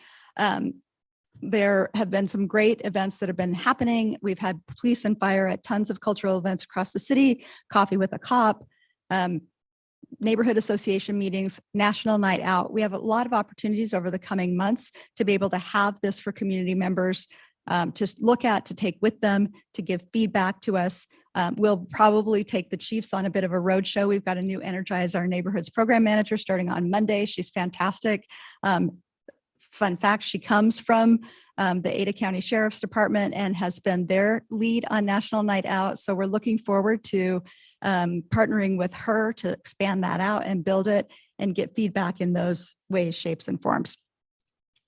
Believe Chief Weiniger alluded to this as well, presenting the plan to the Chiefs Community Advisory Panel, the Chiefs Diversity Outreach Panel, community groups like that, really listening and really hearing and thinking so that while you all are making decisions, high-level budget decisions on how to best staff and organize these organizations as our city grows to make sure that we're not only meeting the needs of residents today, but helping our residents imagine what the needs of the future are going to be. You'll hear when you hear from the library, we did this really well there. We asked residents, what do you need from your library today? And how would you imagine what you'll need 10 years from now, 20 years from now? Same things with public safety. As a person now, I may need something very different than what I'll need for 20 years from now. Hopefully, I will not need the cardiac care. I probably could use the sleep training though, so maybe we should expand that to the entire executive management team. So just a quick overview. Wanted to leave time also for you to ask any questions, or if you have any additional ways in which you'd like us to be seeking feedback, would love to hear that as well. Madam Mayor. Thank you. I appreciate it, Maria. Question about this survey. It's been a while, and maybe this is a question for Courtney or the mayor. It's been a while since we did the full community survey update. Seems like if we're going to go out and do a professional survey, that we ought to think about other things that we could ask about. Madam Mayor, Councilmember Clegg, thank you for that question. We have, I think we will look and see how much capacity we have within that survey. Typically, you want to see a survey at around 17 to 19 minutes long. So depending on the number of questions that we have around public safety, public safety also could incorporate the things that we're doing with our other resource allocation,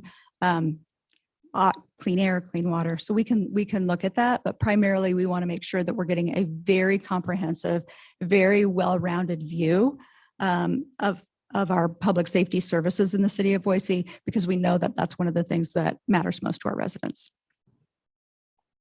Madam Mayor, question and a comment. First, thanks for the slide for the presentation. Do we know if we're collecting any demographic information on the survey? Oh, Madam Mayor, Council Pro Tem Halliburton, thank you. We do. Every survey that we do, even when we do them internally, we have been standardizing the demographic data that we have so that we can at the very least be transparent with you and say, hey, we've got women overrepresented, or older folks overrepresented, or this side of town overrepresented, which typically happens when we put one out individually. BSU does an extraordinarily good job of making sure that we get a representative sample so that we have a sense geographically, from an age perspective, from an education perspective, from a race perspective, from a neighborhood perspective. Even had a conversation with them about whether or not we could start incorporating it by council district, as I know that will be important to council members as we go forward. So we will be doing that. And in working with BSU, we would be able to ensure that we could extrapolate the data to the community as a whole. And do we know what languages we might offer the survey in? at this point? I think the survey, what we typically do is offer the survey in English to start, and then make sure we've developed through our language access program a really great opportunity to be able to provide in multiple different languages if you want to take this survey in a different language, and then contact it to do it as is, so that we're minding our resources as well. Great. And then Madam Mayor, the last comment, and you mentioned this in the last 2 bullet points on the slide. It looks like there's a community outreach. I can't remember what the group was that you had with the police department, but there's the advisory committee, and then there's the advisory panel and the diversity panel. Sorry, we have 2 different groups, the Chiefs Community Advisory Panel, as well as our subgroup there, the Diversity Outreach Panel. And are the liaison officers part of the outreach panel? Actually, we have that panel that meets regularly with myself and other members of the department, and they come in and meet with us on a regular basis. Every quarter, at least, we meet with them. Great. And I guess my comment was, we did such a good job during the ARPA sessions of reaching out to some specific groups and having some additional conversations. It would be great to be able to do this with police and fire as well, and potentially being able to use some of those liaison officers to continue to build that trust and to do some extra outreach. But I'm excited to see that we have some intention there. Great suggestion. Thank you. Madam Mayor, quick question. I really like the idea of the QR codes. I think that's really important to get, direct feedback about services. A thought did occur to me, though, about giving that kind of survey after someone's had a really traumatic event. So I'm wondering if you could give some greater understanding about, when those codes would be given, how they're given, that sort of thing. Madam Mayor, Councilmember Woodings, great question. We screen those out. And so as we send out those surveys with a QR code, we screen out any critical incident, cardiac arrest, death, et cetera, just to avoid that. Yep. All right. Thank you both. And thank you Thank very you. much. And with that, we'll take a 15-minute break. Thanks, everybody.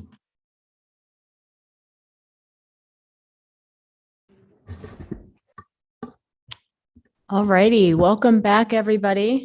And welcome, Jessica. Thanks for joining us today to give us an update on the library strategic plan. Thank you. Thank you, Madam Mayor, members of council. It is always a pleasure to be here before you to talk about the Boise Public Library. My name is Jessica Dorr, and I'm honored to be the director of the library. Today, we are going to provide for you a review of the phase 1 of our library strategic planning process. We've just coming up at the end of that phase 1. Moving into phase 2 will actually create the plan. So I want to set some expectations. Following police and fire, which have a very detailed strategic plan, I just want to share with you that the framework that I'm presenting to you today will not be that detailed. But I'm bringing it to you because I want you to understand the 12 key findings that are shaping that strategic plan, and also share with you some of the current investments that we have in 2023 that are aligned with that, and then setting the stage for where we go next. I think you've seen this slide before. This is sort of our landing page for what is driving the strategic planning process. And it really, as was detailed by Maria from community engagement, we started with that external outward focus. This was a very deliberate process where we really started with deep listening from the community because of the change that we've seen in Boise and the change we've seen in libraries.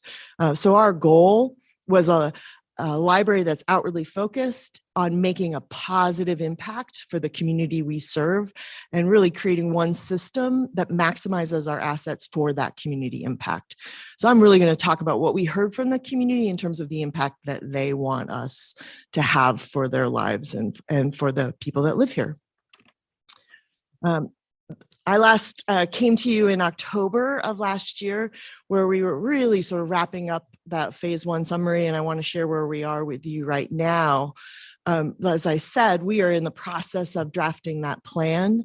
And as you remember, I report to a board of trustees that has been really helping us put this plan together. And one of the most important things that the board gave us very clear direction was to take the time to make sure that that community engagement and that listening was really, we needed the time to do that, particularly coming out of COVID, and really looking at some of the changes that we've seen both in Boise, but then also in how the library operates.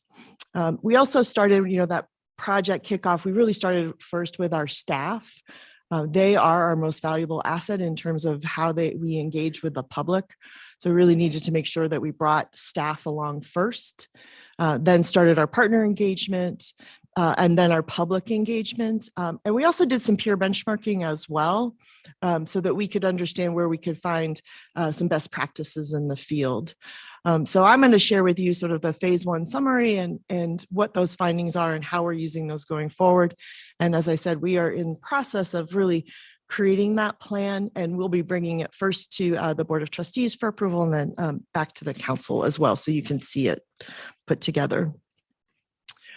I just want to highlight the phase 1 engagement and input that we did. We got some great support from our consultant, Burke Consulting, and then also really from our community engagement team that really helped, particularly with that community survey. And as you remember, we had nearly 2,400 individual people who took that survey for us, really representing a wide range of users and non-users in Boise.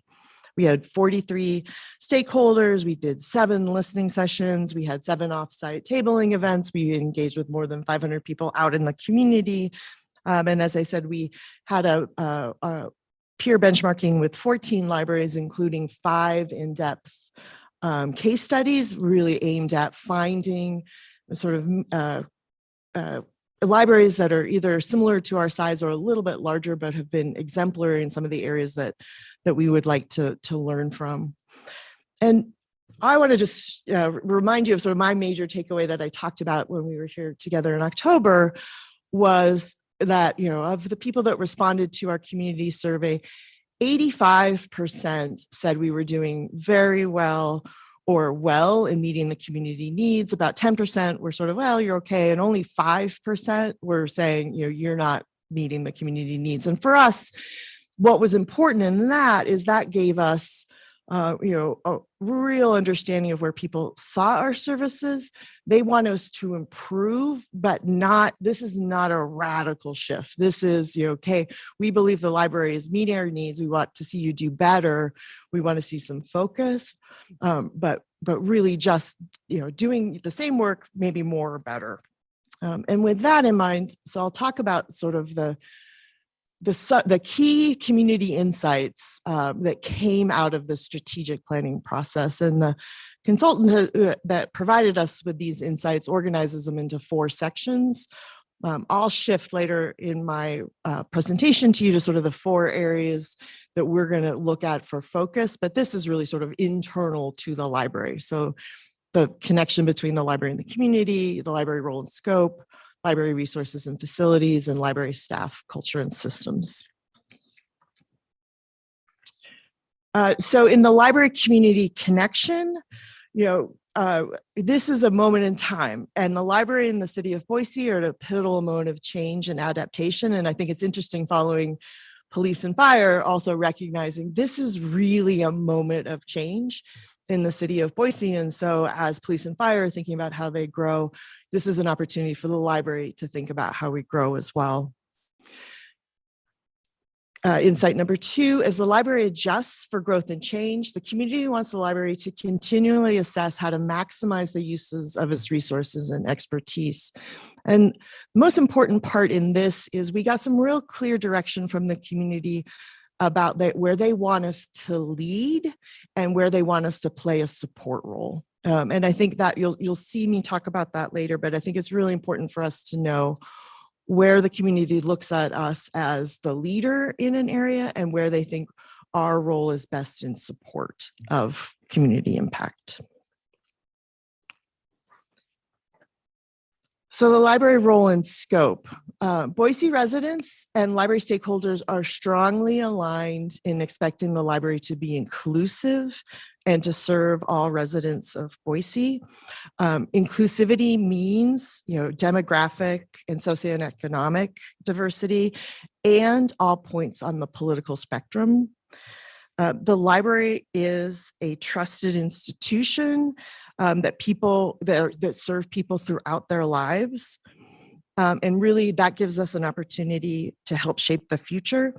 And the library value, or the community values the role that we play in supporting people who are disadvantaged, people who are experiencing economic or mental health challenges. And they really want us to continue to focus on people who have less access to opportunities.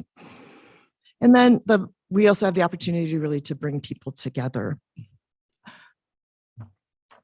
Number 4, this is where I talked about lead and support. Boise residents believe the library should play a lead role in education, including early childhood education, literacy, and lifelong learning. This is a real recognition of the important role that public libraries play in making sure that every child is ready to read, that people that need to grow in their career, that are focused on literacy. That piece of education just came through really strongly and really is such a great piece for us to focus on. And then the community wants the library to serve a supporting role as a central access point for community resources and organizations. So this is the recognition that the library can't do everything for everyone and should really think about where there are other services in the community that the library can help connect people to, and provide that sort of access point, but not necessarily duplicate those services. And I think that that's an important piece about where do we need to build capacity so we can be as responsive to the community, but also be really careful about where we're working with community partners. And following the finding about education, this is where the community really wants the library to strengthen the programs it has for children, particularly ages 6 to 11, recognizing how much we do for 0 to 5 and getting kids ready to read, but that next stage, keeping them reading, keeping them engaged, teens and then adults. So that part, was really gratifying for us to see both where we're doing really well, but then also, like I said, where can we grow and provide better services. Library resources and facilities. The key finding number 7, community members highly value the library's print and digital resources. Collections are seen as really the cornerstone of the library. They are well used, and the community wants the collection to reflect our growing diversity. They want to have voices that represent everyone in Boise, and Spanish speakers, marginalized community, refugees. They want us to grow our collection to match the growth in Boise. And in our public survey, both users and non-users, they prioritize our physical collection slightly more than digital, though both are highly used. And this was important for us. Because as we look at our budget and how much more expensive digital materials are compared to print materials, it's really important for us to be focused on balancing how we're making sure that we're using those resources wisely.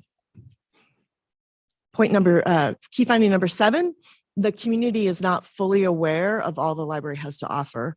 This was a real call to action for us to help people understand better the services that the library provides. And really, we've been looking at how can we use our partners to help us really help people see the value of the library so that they can be using those. Key finding number 7, the community wants the library to enhance its physical spaces and provide a welcoming, friendly atmosphere.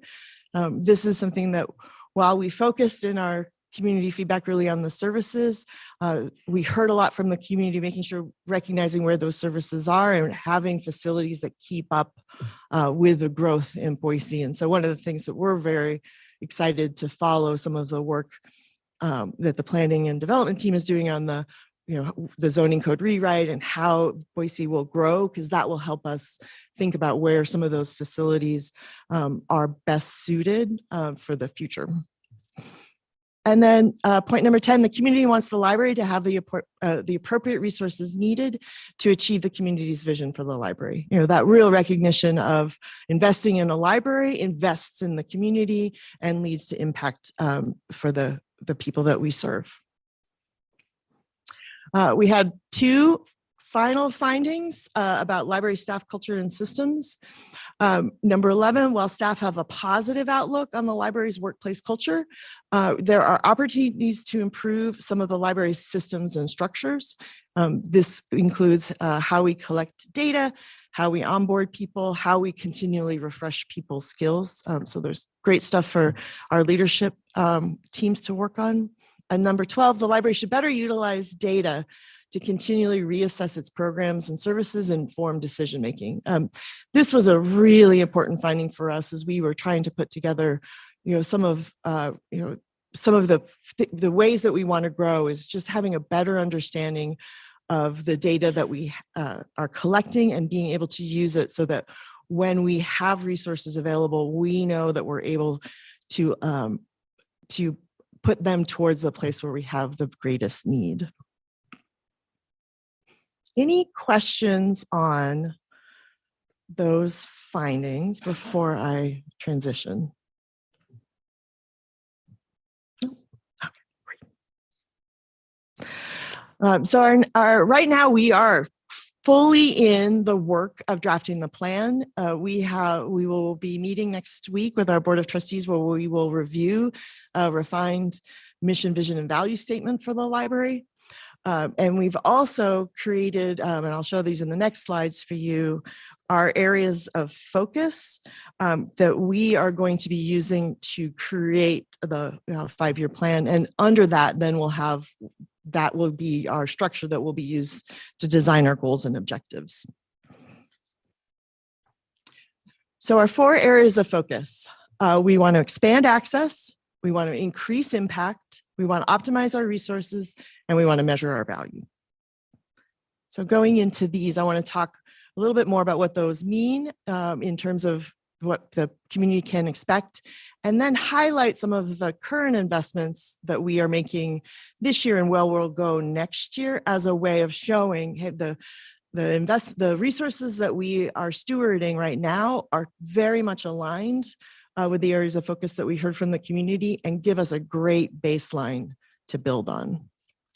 So expanding access, we want to make our collections, programs, and services available where, when, and how people want them. So what you were seeing this year is we have a real focus on our materials, our print materials, with an increased collections for youth and world languages. So we have some, this year we have some one-time funding that's allowing us to grow those collections.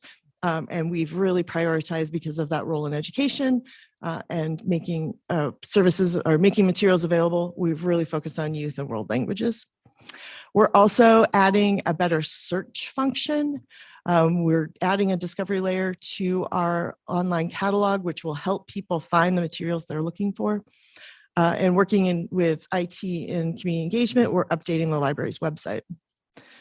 So what that allows us to do really then going forward is we're going to continue to focus on print and digital collections and making sure that we're tracking what gets circulated the highest. How are we moving those, if we see, my favorite example is for some reason, Hillcrest circulates more science fiction than our other locations. So we make sure we've got, or at least they did 2 years ago. We'll look at the data this year and see where we're seeing growth in usage and making sure that we're making those connections.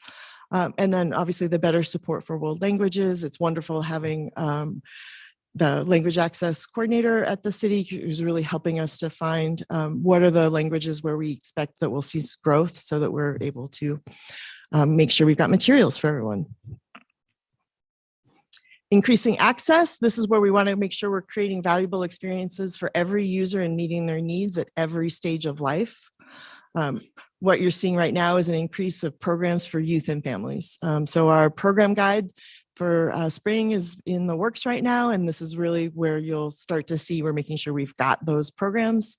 And then also where we're talking about the support role, we're looking at better coordination with community organizations. And I think this is one place where our mental health coordinator has done some really remarkable work in helping, particularly with some of the organizations that provide social services. We had at Hillcrest, we had a health and housing fair. We were actually able to bring in more service providers. So we're using our locations and our staff to do more of that convening so that we're helping people who are coming to the library more readily access the support that they're looking for. And so then next year, one of the things that we're going to start looking at is how can we make sure we're increasing the number of people who are using the library? How are we finding people that, that group that said that they didn't because there wasn't something that was of use to them, and helping them see the value of the library and why they'd want to use it. Optimizing resources. This is some really exciting work that we're doing right now to modernize, strengthen, and streamline our operational capacity. And one of the things that we're very excited about is in early May, we will have our first automated book sorter. We have an install date for that downtown that will free up a considerable amount of staff time that's right now literally just moving books around. That staff is ready to start working with the public more because they won't need to move books around as much. And the more we can free up staff time, we can reallocate that to that highest and best use, which is really engaging with the public. That's answering questions, that's doing reference, that's really making sure that people find what they're looking for as they come into the building or if they access us through our website. And then one of the things we are going to be doing is begin that work on a longer term facilities plan, knowing now that we have an idea of really more idea of where Boise is growing. This is really going to help us put some thoughts behind where could we, either through co-location or improved facilities, expand, because we certainly heard how people want to make sure that the building fits the size of the community, has room for different usages, meeting rooms, places to do job interviews, places to have study rooms. And so as we look at that, we're going to really want to make sure that we understand how the growth of Boise should drive the growth of the library. And then we're also going to start looking at our staffing plan to modernize with the opportunities to have some of these investments, that the mechanical investment or the technology that frees up staff time. I really want to make sure that we know where to put that additional staff capacity. And then we really want to improve our services through consistent staff onboarding and ongoing training.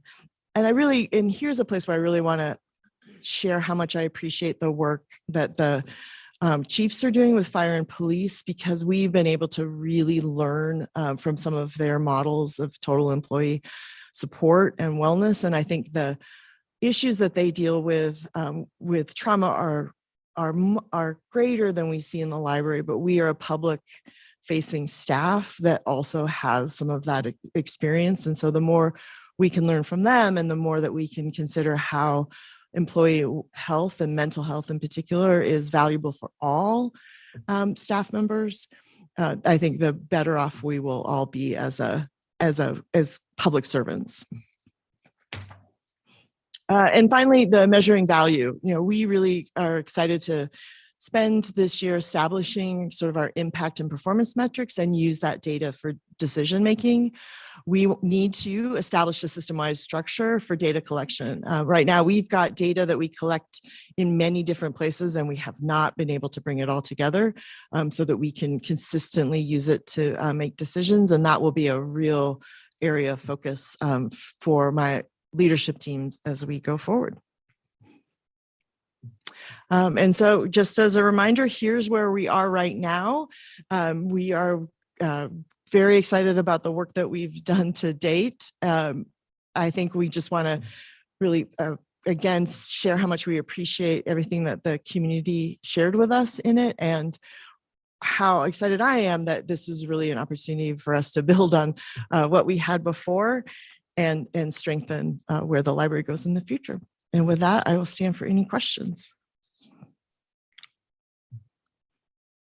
Madam Mayor. Yep. Thank you so much for that, Jessica. I know that this has been a big body of work for your staff, for the commission, for CE and everyone else who's fed into it. And there's a lot of really great information here. What do you think are kind of like, since we're kind of over policy and budget, what are kind of like the maybe top 3 or 5 things that you think that decision makers should be keeping our eye on as we move forward, now having all of this information and looking forward to facilities planning or whatever else you think might be really important?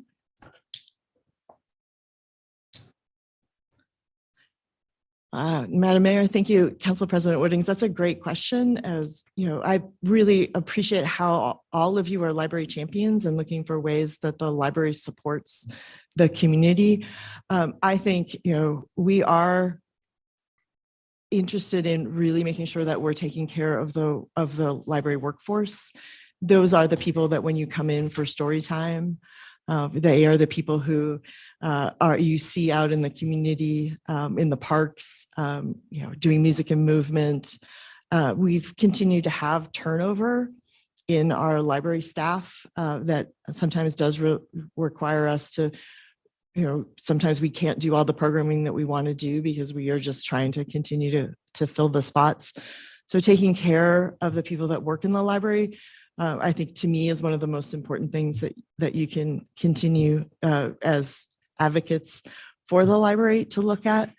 I think that, like you said, the facilities plan and really helping us think about how the library can grow smartly. As the city grows, we have a really, people appreciate our facilities and want to be able to have a facility that is big enough for that community, but they also want us out in the community as well.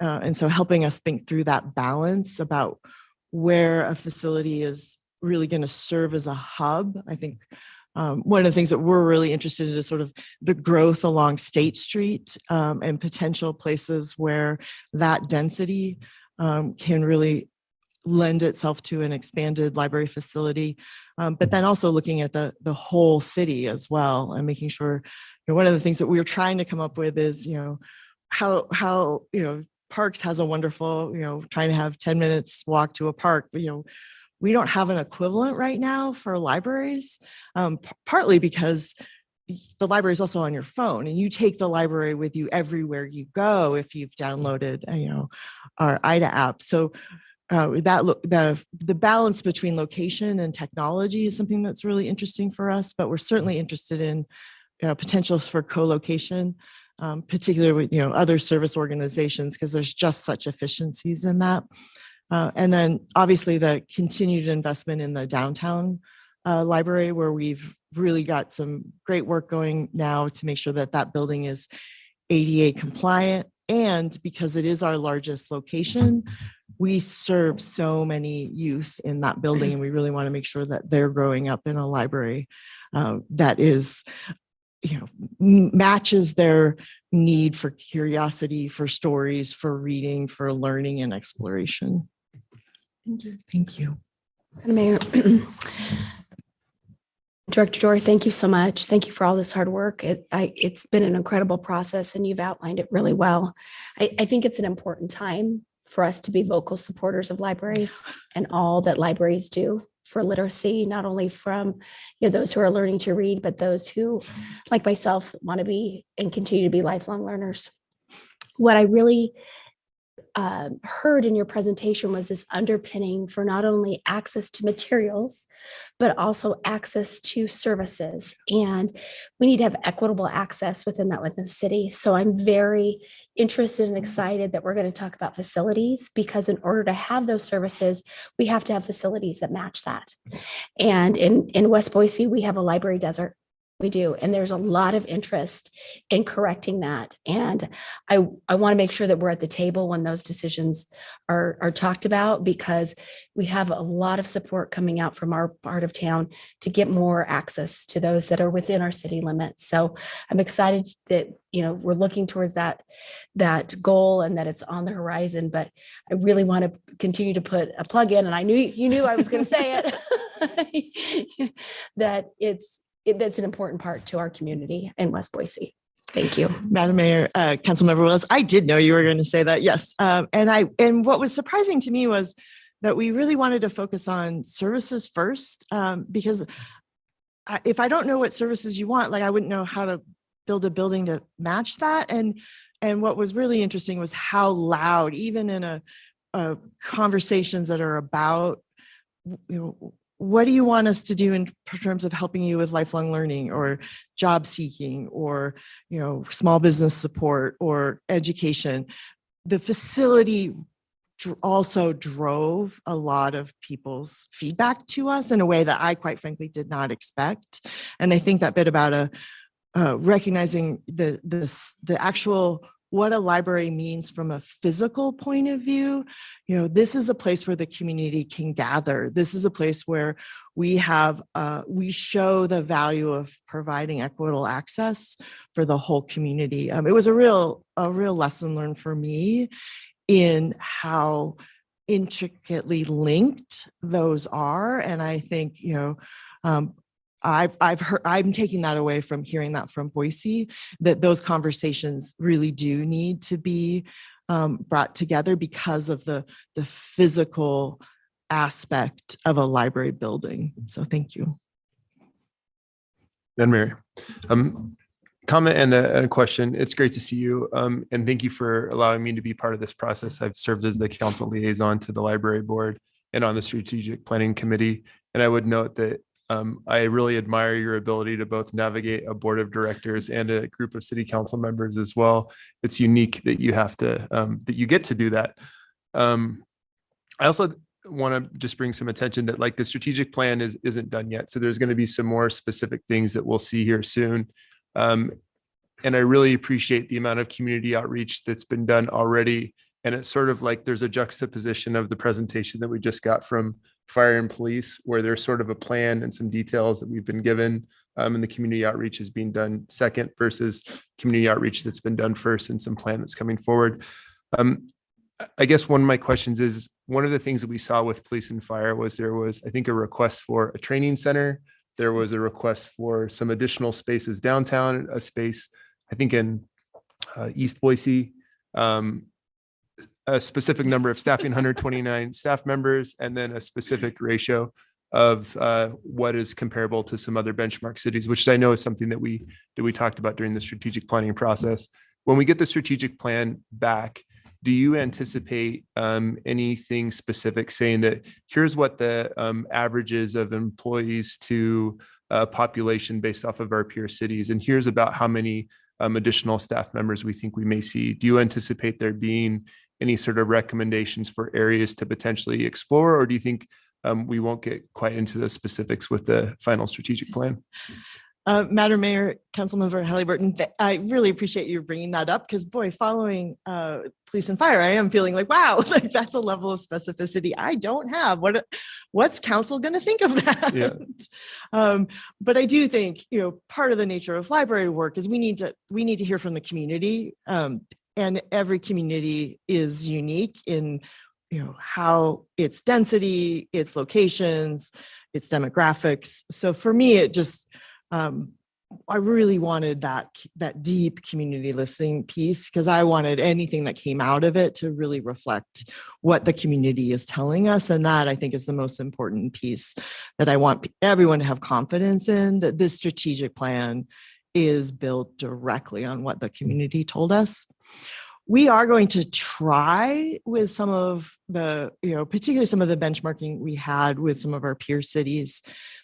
There's just a lot of variation in it. And so to me, what's interesting is more sort of where do we see that there's an opportunity There are some functions, I think you've been in some of our board discussions, where, that data piece, having somebody or having a capacity to really understand the data is going to enable us to put in place that ongoing listening with our community. And that's going to make us just so much more effective over time. So I think that capacity is really important.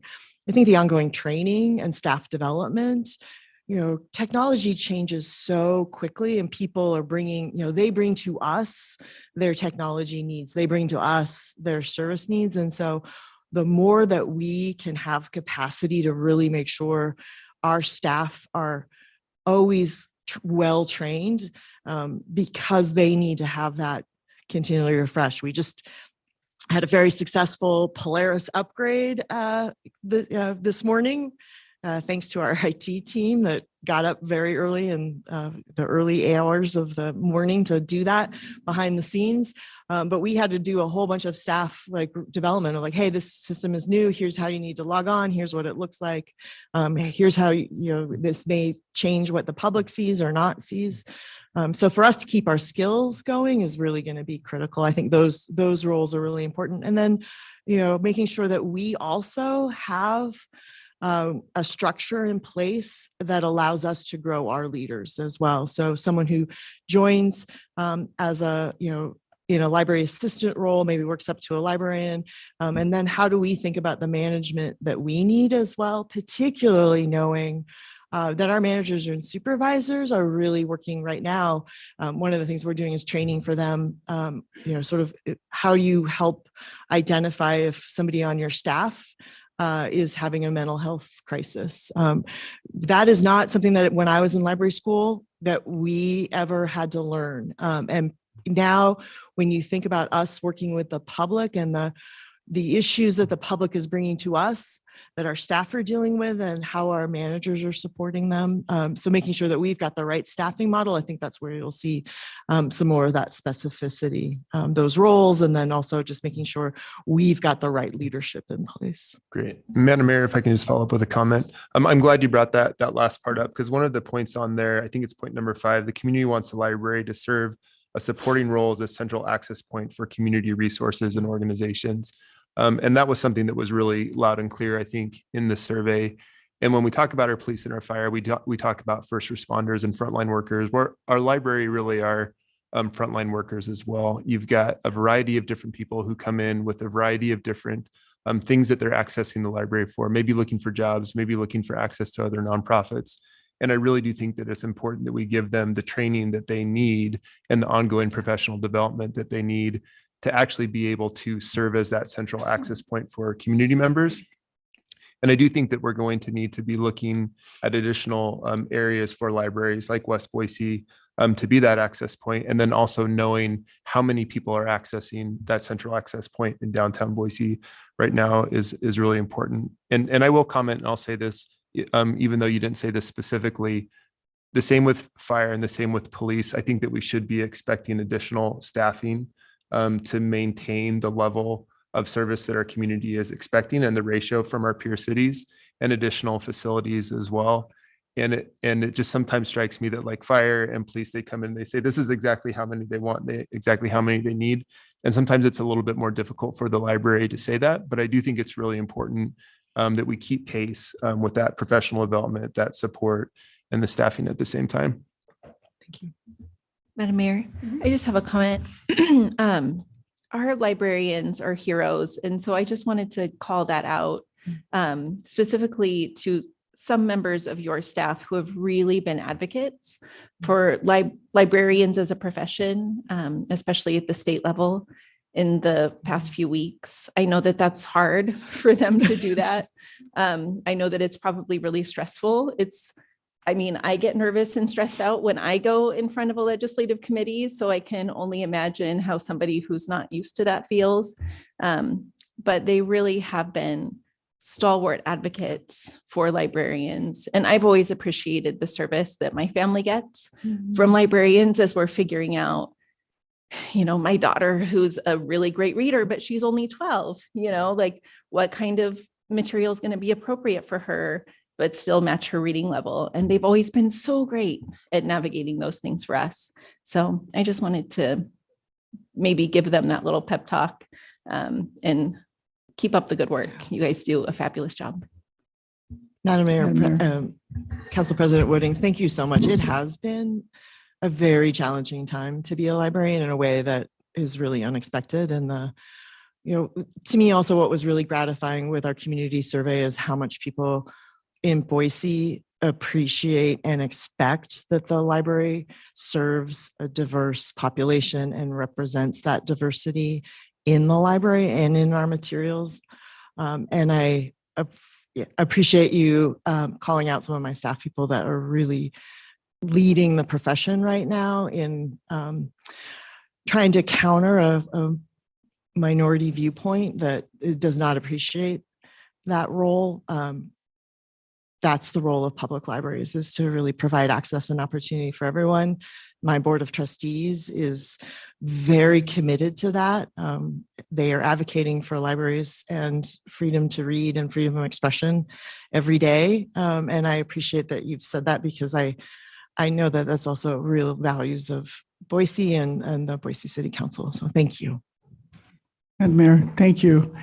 Well, I'll echo what Councilmember Wooding said. I know it is a really difficult time for all kinds of professions. I didn't expect it to be difficult. And it's been really gratifying to see our library staff step up, and as you mentioned, also our community.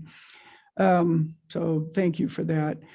Question, in your presentation, I didn't really hear if you think that the changes that happened as a result of the pandemic have changed the way that you view service or are able to provide service in any fundamental way going forward, and how will you integrate those changes, if there are some, into the ongoing plan?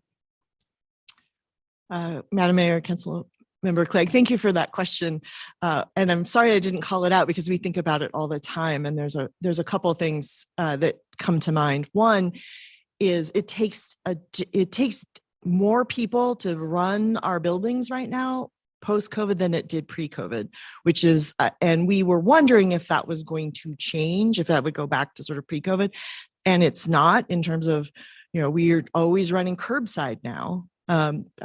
Courtney's making sure that we're always running curbside, and that takes a staff person who is, waiting there to go outside, and so you can't have that person doing a story time. And then also, the meeting rooms and the wanting to have a place for a quiet conversation. We will be shortly getting a privacy pod at our downtown location, which is going to be, it's going to be brought in. It's a pod. It'll have Wi-Fi in it. It'll have a camera, so you can do telehealth or job interviews, or you can have that one-on-one interaction with somebody on a screen. But we need to staff that differently, because that takes up different staff time. So we're constantly watching, like, how many people does it take to run the services, knowing some of this expectations have shifted, and some places it's shifting back, but some places, nope, we like that new service. We want you to keep doing that. And then quite frankly, the other places we're really watching is the digital and print. We really saw for the first time, obviously when our facilities closed, digital access to ebooks and e-audio went higher than print. They are so much more expensive, and in some cases not well suited. An audiobook is, has one audience, but a board book or a picture book, that will be print. And so the places where we need to think about how much are we putting our collections into print versus digital books and e-audio books, also knowing that what we were very gratified is that after that COVID flip, print in youth is the highest driver. And I believe we want to keep that. We want picture books, we want board books, we want early chapter books, like that reading, that is really important. But adults want e-audio and they want digital books. So we're constantly trying to figure out what is the right balance between digital and print. And that is something that I think we saw some trends during COVID. And now we're wondering, like, okay, what is the new real or the new norm look like? So yeah, you'll see some changes to our staffing model, just because of it takes us more people to run services in our locations, and we definitely need to really look at our materials budget. Thank you. Quick last one, probably more of a comment than a question, but as you do look at new facilities, and especially given what we heard from police and fire this morning, it may be time to really look at a neighborhood service model where it's not just a library, not just a fire station, not just a police stop, but full service, pay your utility bill, et cetera, et cetera. So just put that on your radar as you go forward. Councilmember Clegg, there are such interesting models throughout the world about co-locating. You can put a library on the bottom, you can put housing on top, you can put nonprofits. I mean, there's just so many options to explore. And I do think, we are at a great place to have some of those discussions and to really think differently, or to think about what are ways that we can be creative in using our footprint.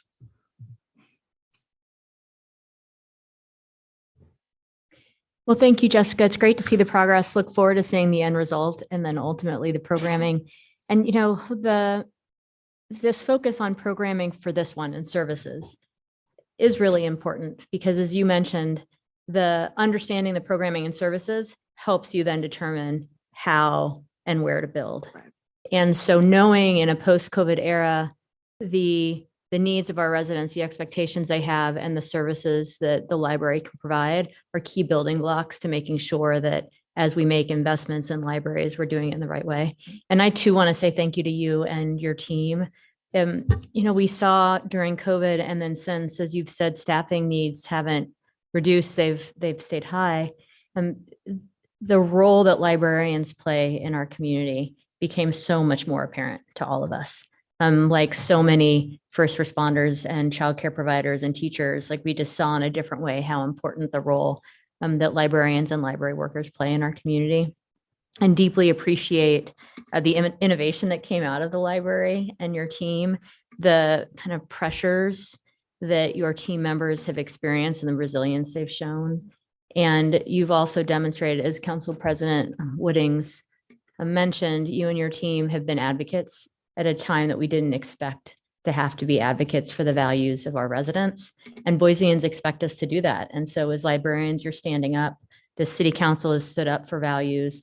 More and more these days, it seems as though that's necessary so that we reflect on and remember who we are as our city continues to grow.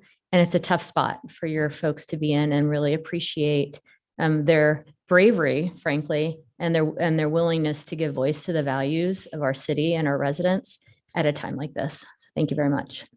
Thank you. And our final topic today is the zoo.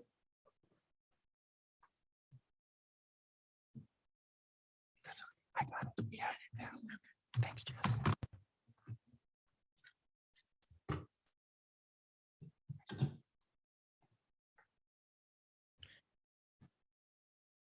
As Doug's setting up, I want to thank the team from Zoo Boise that's here, as well as our Zoo Boise folks that are still at the zoo today.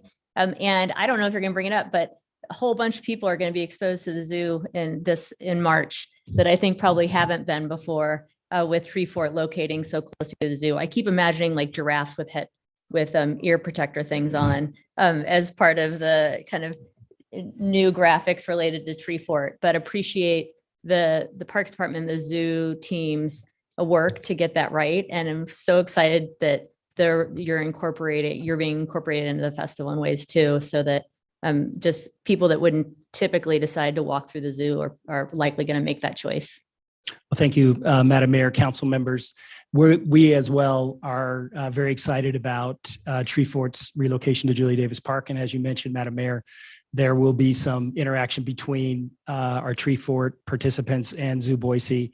And I would say just on that topic, joining me today, I want to point out Gene Peacock, who's our superintendent and senior manager of Zoo Boise. We've also invited Mike Clifford, who's with GLMV Architecture out of Wichita, Kansas, who is the lead project manager on the master plan update. And then we couldn't go without our boss, which is Rachel Weiner, who's our development director with Zoo Boise. But Gene and his team did a lot of research with other cities all over the country that have zoos that co-locate in parks with events that are going on. And so we did a lot of research to make sure that our animal welfare, which is our number one priority in the zoo, is compatible with what will be going on with Tree Fort. And working with that organization, Madam Mayor and council members, I got to say they're a first-class operation, and their number one priority is also protecting the integrity of our and the welfare of our zoo animals. So we're excited as well for that to occur, but that's not why we're here today. We are here today to talk about primarily the phase one portion of our capital project development and our master plan update for Zoo Boise. And so we started this process, Madam Mayor, council members, and got it completed in 2021. It is built over a 3-phase process, which we anticipate will be at least 15 years, could go as long as 20 years for all 3 phases to be not only constructed, but prior to construction, all the fundraising efforts that need to go into getting those 3 phases done. For the purposes, Madam Mayor, today the discussion is really focusing on phase one and more specifically a piece of phase one. But the total approximate timetable on that phase one process, we believe will take about 8 years total to get that entire phase completed.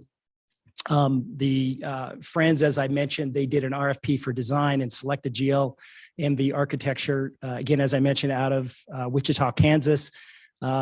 And as I mentioned, Mike Clifford is here as well as Gene to add any to this presentation as needed.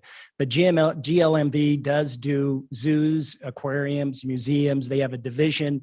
They are a full service architectural firm, but they have a division that specializes in this type of architecture. So I think our friends at Zoo Boise picked a really solid and very good firm to help us in this plan.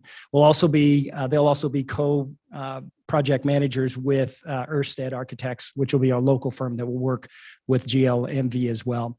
And as with all of our plans that you have been hearing today and that you'll continue to hear in the future, there is a robust public engagement process that goes into those. And the Zoo Master Plan update, no different there. We did a lot of surveys with guests. We did a lot of social media with the community, and we had a tremendous response of which our zoo team and GLMV and Ørsted Architects took into account as they developed the master plan. So this is just a quick caricature of kind of what the 3 phases will look like. And again, focusing on what's in the yellow today, but we do also have in the sort of the off peach color, phase 2 and then a phase 3. The phase 3 will actually take in part of additional acreage in the park that we have in an agreement with the park for Zoo Boise expansion. So that'll actually include taking in some additional acreage when that phase 3 develops out into the future. The blue bubble you see is just some unphased, what we call unphased projects, and these will get planted into the various phases as we move forward. But again, for the purposes of today, we're looking at that yellow piece on the frontage, and this is the Julia Davis Drive. This is our normal entry into the zoo. So most of phase 1, in fact, all of phase 1 will be located in the frontage part of the zoo. Again, for the purpose of showing where everything is at, the red star you see at the top is the location of our small animal kingdom, which we'll talk about a renovation of that part of our facility in a moment. The entrance into the zoo, which you see earmarked there, is the current entrance we have and will continue to be the entrance after all of 3 phases are completed. The exit, which currently now goes out of the gift shop, which is approximately where that phase 1 bubble location is, will be moved south down towards the lagoon and will be a new exit that will be adjacent to a new gift shop and also the Red Panda exhibit as well, which will be located down in that area.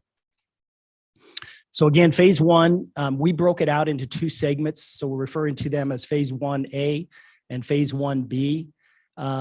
These are real important additions we need to address simply because we are a member of the American Zoological and Aquarium Association.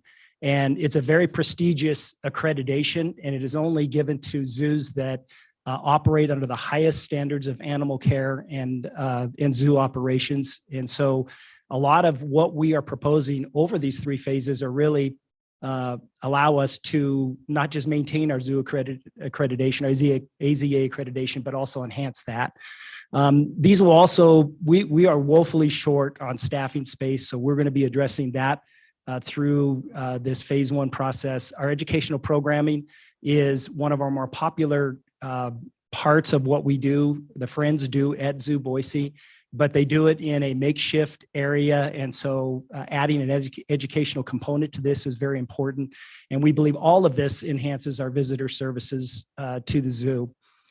We believe that our exhibits, one of the things we discover is when we opened Out of Africa, we had a huge bump in attendance and then quickly hear from our guests, when are some of the other exhibits going to also be enhanced and upgraded. And then when we did the Gorongosa exhibit, it really hit us square in the face that that we do have some exhibits that aren't just a few decades old, but many decades old. And our team has done a magnificent job working closely with our Friends partnership in keeping those exhibits not only at AZA standards, but at standards that we believe are exceptional as far as our animal welfare is concerned. The estimated price tag on this phase 1 piece is about 18 million. And Madam Mayor, council members, you may or may not be aware, but the Friends does have an internal policy that any exhibits that are built that house our animals, they also contribute a 10% construction cost to our conservation fund. And again, I know you're well aware of the conservation fund. It serves conservation grants for conservation purposes all over the world, including here in Boise, where we receive an annual contribution for foothills restoration projects, for example. So the goals of the two, 1A and 1B in phase 1, these are all fairly obvious. Animal care and animal welfare is our number 1 objective and number 1 goal. This is where I'll put a plug in for kind of my heroes at Zoo Boise. And I think, you know, when I look at what we do in our department, we have people that are working around the clock, that work holidays, that work regardless of what the weather is. And if you look at our animal care and you look at the keepers that we have, animals have to be taken care of every day. They have to be fed.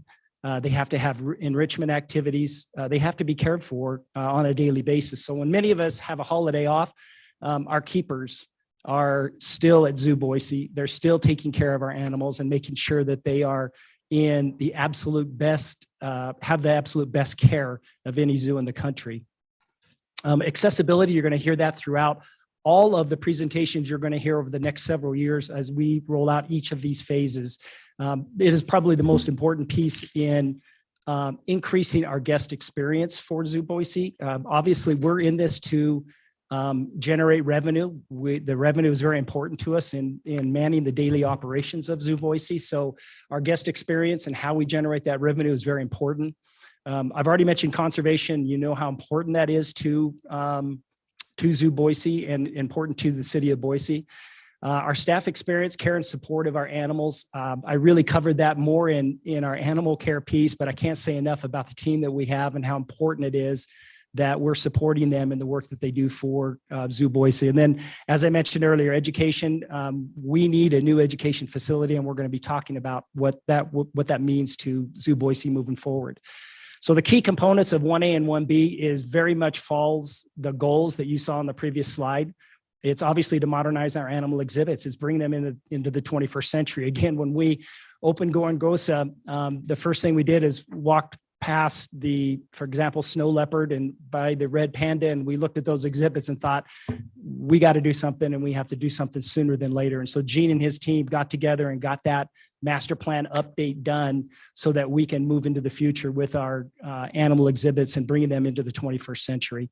All of this is, again, accessible viewing opportunities for our public is extremely important to us. And so modernizing these animal exhibits is going to increase our guest experience in the zoo and make it a more enjoyable and interactive opportunity with our animals. The commissary upgrades will happen in the 1B portion, but that is replacing how we prepare our food for our animals. The area that we do that in is, again, I'm not going to throw out it's 40 years old or 30 years old, but it is extremely outdated, and it is a key part of our operation and how we take care of the diets of our animals. And so that is something that needs replaced. The giraffe feeding experience interview that have participated in that is probably one of our most popular add-on programs that we do in our community. And so we're looking at how we can enhance that for the public in the future. And then replacing the education center, as we already mentioned that. And then we're also planning on replacing the gift shop in the phase 1A and also providing ADA accessible restrooms as well. So from a strategic planning perspective, the Friends of Zoo Boise contracted with the DBD group, which is has a local office as well as one in Chicago, to do a feasibility analysis to determine what could be raised of that 18 million for that total cost of phase 1. The DBD group did determine that the Friends does have the potential to raise 12 to 13 million of that 18 million for phase 1A and 1B. And then I'm very proud and honored today to announce that for the most part, almost the complete funding for phase 1A has been raised and by the Friends of Zoo Boise, and they're ready to move forward with getting a contractor, getting final design done, and all the permitting, and start breaking ground. So we're essentially shovel ready for these 4 bullet points that are in front of you today, Madam Mayor and council members. And we're talking about the Red Panda, new Red Panda exhibit, a new education complex, the renovation of the small animal kingdom, and then a new gift shop and family restroom. So the new Red Panda exhibit, those of you, I know all of you, Madam Mayor and council members, are very familiar with our zoo and are huge supporters. And so you're very familiar with this exhibit, and it's in a poor place. It's not a good exhibit, but it also is one of our more popular exhibits we have in the zoo. These animals are extremely cute and are very, probably one of the most viewed animals we have, right with our lions and our tigers. This new exhibit would have overhead animal shifts, which is an opportunity for us to be able to move our red pandas from one location of the exhibit to the other. There will actually be, I believe, 4 different areas within this exhibit that we will have viewing opportunities for our guests. So right now you walk up to the Red Panda exhibit and you see what you see. We'll have an opportunity for our guests to be able to move around this exhibit and actually have access to see in multiple locations, which again, as I've already mentioned in previous slides, the whole goal is to create better access to all of our exhibits for our guests. This will be moved from its current location back out to the front part of the zoo and down by the lagoon, in the area basically where we currently have our boat ride that goes across from the front of the zoo over to the Out of Africa area or exhibit. So it'll be generally in that vicinity. As with this exhibit and all of our other phases, our number one goal is how many trees can we make sure that we're preserving, and that is a very big part, not only of the fact in the city of Boise we have this little initiative that we're trying to actually add more trees, but we also, it enhances obviously the guest experience when they're at the zoo, but it also is very important for our animals as well. So all of the challenge we will be giving GLMV is to work around these trees. And if you look at Gorongosa, I think we did a really good job of making that happen in that particular exhibit. And I think I feel confident we'll be doing that moving forward. But I will forewarn, there will be some trees that will need to be removed, but we believe it's going to be fairly minimal. So the education complex will be, we really don't have one. We just kind of use our spaces that we have throughout the zoo, primarily our multi-purpose room, which is located off the gift shop. This is really an exciting addition to the zoo in that we'll be able to create a series of smaller classrooms that we can do our educational experiences in. but we also can create a larger venue for larger meetings. The walls can be removed and we can create a venue that would house up to 50, approximately 50 people at an event. So rather than just have the educational experience, we have something now we can provide to the community where we can offer opportunities for the community to use this space as well. Well, also, just like we do with all of our educational programs, we'll have some habitat areas where we can use some of our small animals in educational experiences, and that'll also be a big part of what we will do in the education complex. Believe it or not, this is still one of our newer exhibits. I believe it's about 25-ish years old, though. The Small Animal Kingdom is actually, the building itself is in pretty good shape. So this would be a renovation and not a complete redo of that location. Again, back to what we talked about with the Red Panda, and that is how do we create more view shed experiences for our guests? And having these overhead animal shifts create that opportunity so we can move animals from one location to another and continue to have that viewing opportunity for our guests that visit the zoo. We're also adding an ADA accessible restroom at this location. We do not have an existing restroom in the Small Animal Kingdom area. And then obviously all of our services and appliances and everything we have in the building will be upgraded up and enhanced as well. And then finally, the last piece to this phase 1A will be a new gift shop and restroom facility. Again, we'll take the existing gift shop and it'll slide down Julia Davis Drive south on the other side of that exit that I showed you in a previous slide. It'll be near the lagoon. It'll be off the lagoon where we launch our boat there. It'll be adjacent to the new exit out of the park.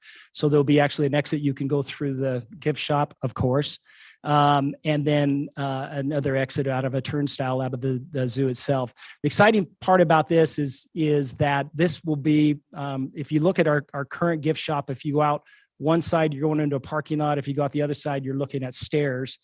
And so this will create an opportunity that with our beautiful plaza area that we already have in place there, we'll be able to have some views of some of our exhibits. Like, for example, the aviary exhibit will be viewable when you walk outside of this facility. So we also like the seasonal storefront concept. So this creates a more inviting and engaging opportunity for our guests to come into the gift shop. So depending on the season, we'll be able to open it up and create that outdoor type of space there. So all of this, again, is about somewhere between the $6 and $7 million of that 12 to 13 million of the total phase 1 piece. So phase 1B will come at about 2 to 3 years after the completion of this, which is the timeline we believe this will take from construction that we anticipate starting hopefully at some point mid to late summer or early fall of this year. And will take about a 2 to 3 year period to complete all of the construction you just saw. And then that would move us into phase 1B, which would include these elements of the master plan, which would be new exhibits for the penguin, snow leopard, and sea eagle. And then, as I mentioned previously, building a new animal commissary as well. And then our plan is to take the current gift shop and multipurpose room and take that building and renovate that into staff office space. And then the actual education complex will move over to where in the area of where the current giraffe slide is located at. So the education building will be right next to the office space that is the, right now it's the current gift shop. So I am open for questions and comments. And again, if we need to add anything from our architectural firm, they are here as well as Jean and Rachel, if there are any questions for them. And I would stand for any from the council, Madam Mayor. Thanks. Madam Mayor. Yeah. Thank you so much, Doug. We love the zoo, like a lot. I've been to the zoo so many times that I know a lot of the animals by name. And I never really saw that in my life, that I was going to know zoo animals by name, but I do. So I have a couple of questions, and one of those is around the small animal kingdom, which is in phase 1A. That's one of our very favorite places because it is the home of Clover the sloth, who is my favorite zoo animal when she's out and about. So I was wondering, will the small animal kingdom be expanded at all? Will there be more animals? Will it just be upgrading facilities for existing animals? What's that going to kind of look like?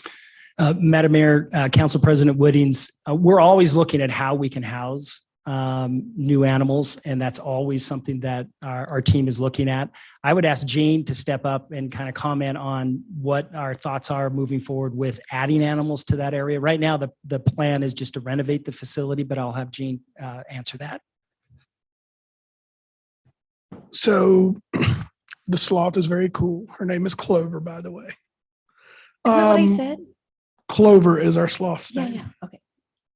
So one of the things we're going to be doing in Small Animal Kingdom, it's really taking it was built, it's about 22, 24 years old.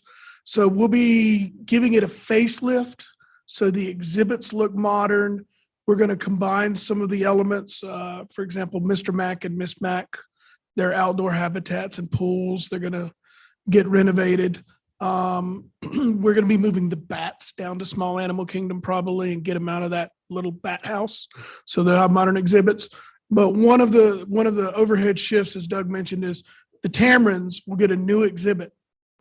So they will be where the sloth is, and they will be able to go outside and we'll have remote exhibits. And what these overhead shift tunnels do is it allows us to move the animals to different areas around the building. So we will get some new exhibits outside. So you'll have an big outdoor tamarin exhibit. The spider monkey exhibit is going to be taken down and enlarged to be a nice new exhibit outside. A big new meerkat exhibit, so that they're going to have that. So there may be a few new animals, we don't know yet, but it's going to be an improvement for the animals that currently live there, getting up to modern zoo standards. So to follow on that, you said that Clover's current house would be going to the tamarins. So where's Clover going? Where's Clover going? Clover is going to actually move, where Miss Mac has her indoor area now. She will probably move over there so she can get a bigger area, and then Clover may get a boyfriend. That's down the road. We got to get the building first. And then my second question is, I was very surprised over the summer to go to the National Zoo, and there was like beer everywhere. Like beer vendors, cocktail vendors, just kind of located throughout the zoo. Has there been any talk about adding additional concessions to Zoo Boise for additional revenue opportunities? One of the things that we'll work on in this phase 1, our concessions are contracted out to Service Systems Associates, an amazing company, and they specialize in zoos and aquariums and museums. They're going to be renovating our Kijiji Grill, which is the concession stand down by giraffes. They're going to be renovating that, and they're going to create it as remodel it as a catering kitchen.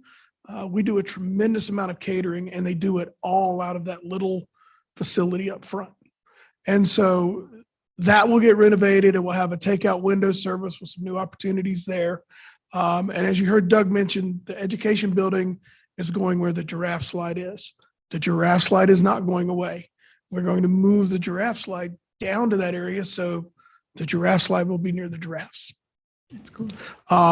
Phase 2, we're actually going to build, there's plans in that for a much larger restaurant and concession facility where the carousel is in that area. Great, thank you.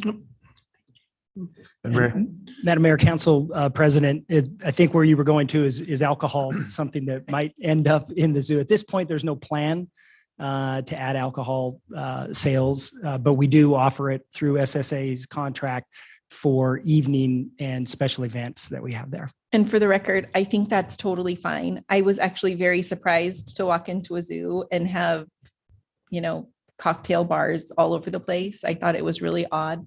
So I was just curious. I'm not going to comment on alcohol in the zoo. Let's take this one and then we're going to wrap up. So one question, I guess, first, congratulations to the development team. It sounds like maybe you've raised or secured between 12 and 13 million. Is that correct? Madam Mayor, Councilmember Halliburton, about half that for the phase 1A. So we still have a significant road to go with both Friends of Zoo Boise and how that fundraising to get to that 18 million mark. And that's my question. It seemed like there was a 12 to 13 million dollar amount that the Friends are trying to raise, but 18 million is the overall price tag. And I guess I'm trying to figure out where the gap is, how that remaining gap is filled. Yep, Madam Mayor, Council Pro Tem Halliburton, that gap we're seeing is probably in that $5 million range. And so we're working internally on a strategy on how we're going to try to close that gap. Cool. Madam Mayor. Thank you. Well, it's great to hear about all of the various animals at the zoo. I was reminded recently, was one of my granddaughter's birthdays, and she got to meet Li Bao when she was about 3 months old. We have a picture of her. It was pretty amazing, and she was pretty excited. So it's fun to watch the two of them grow up together. My question, so you answered one of them, Jean. I'm glad to hear that the giraffe slide is not going away. It's moving.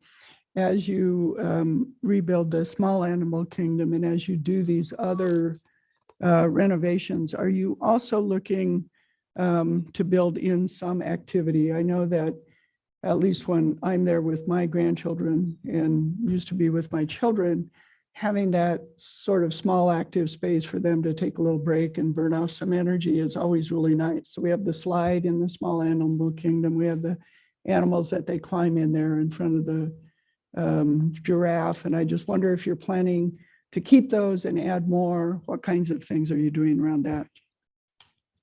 Yeah, thank you. Great question.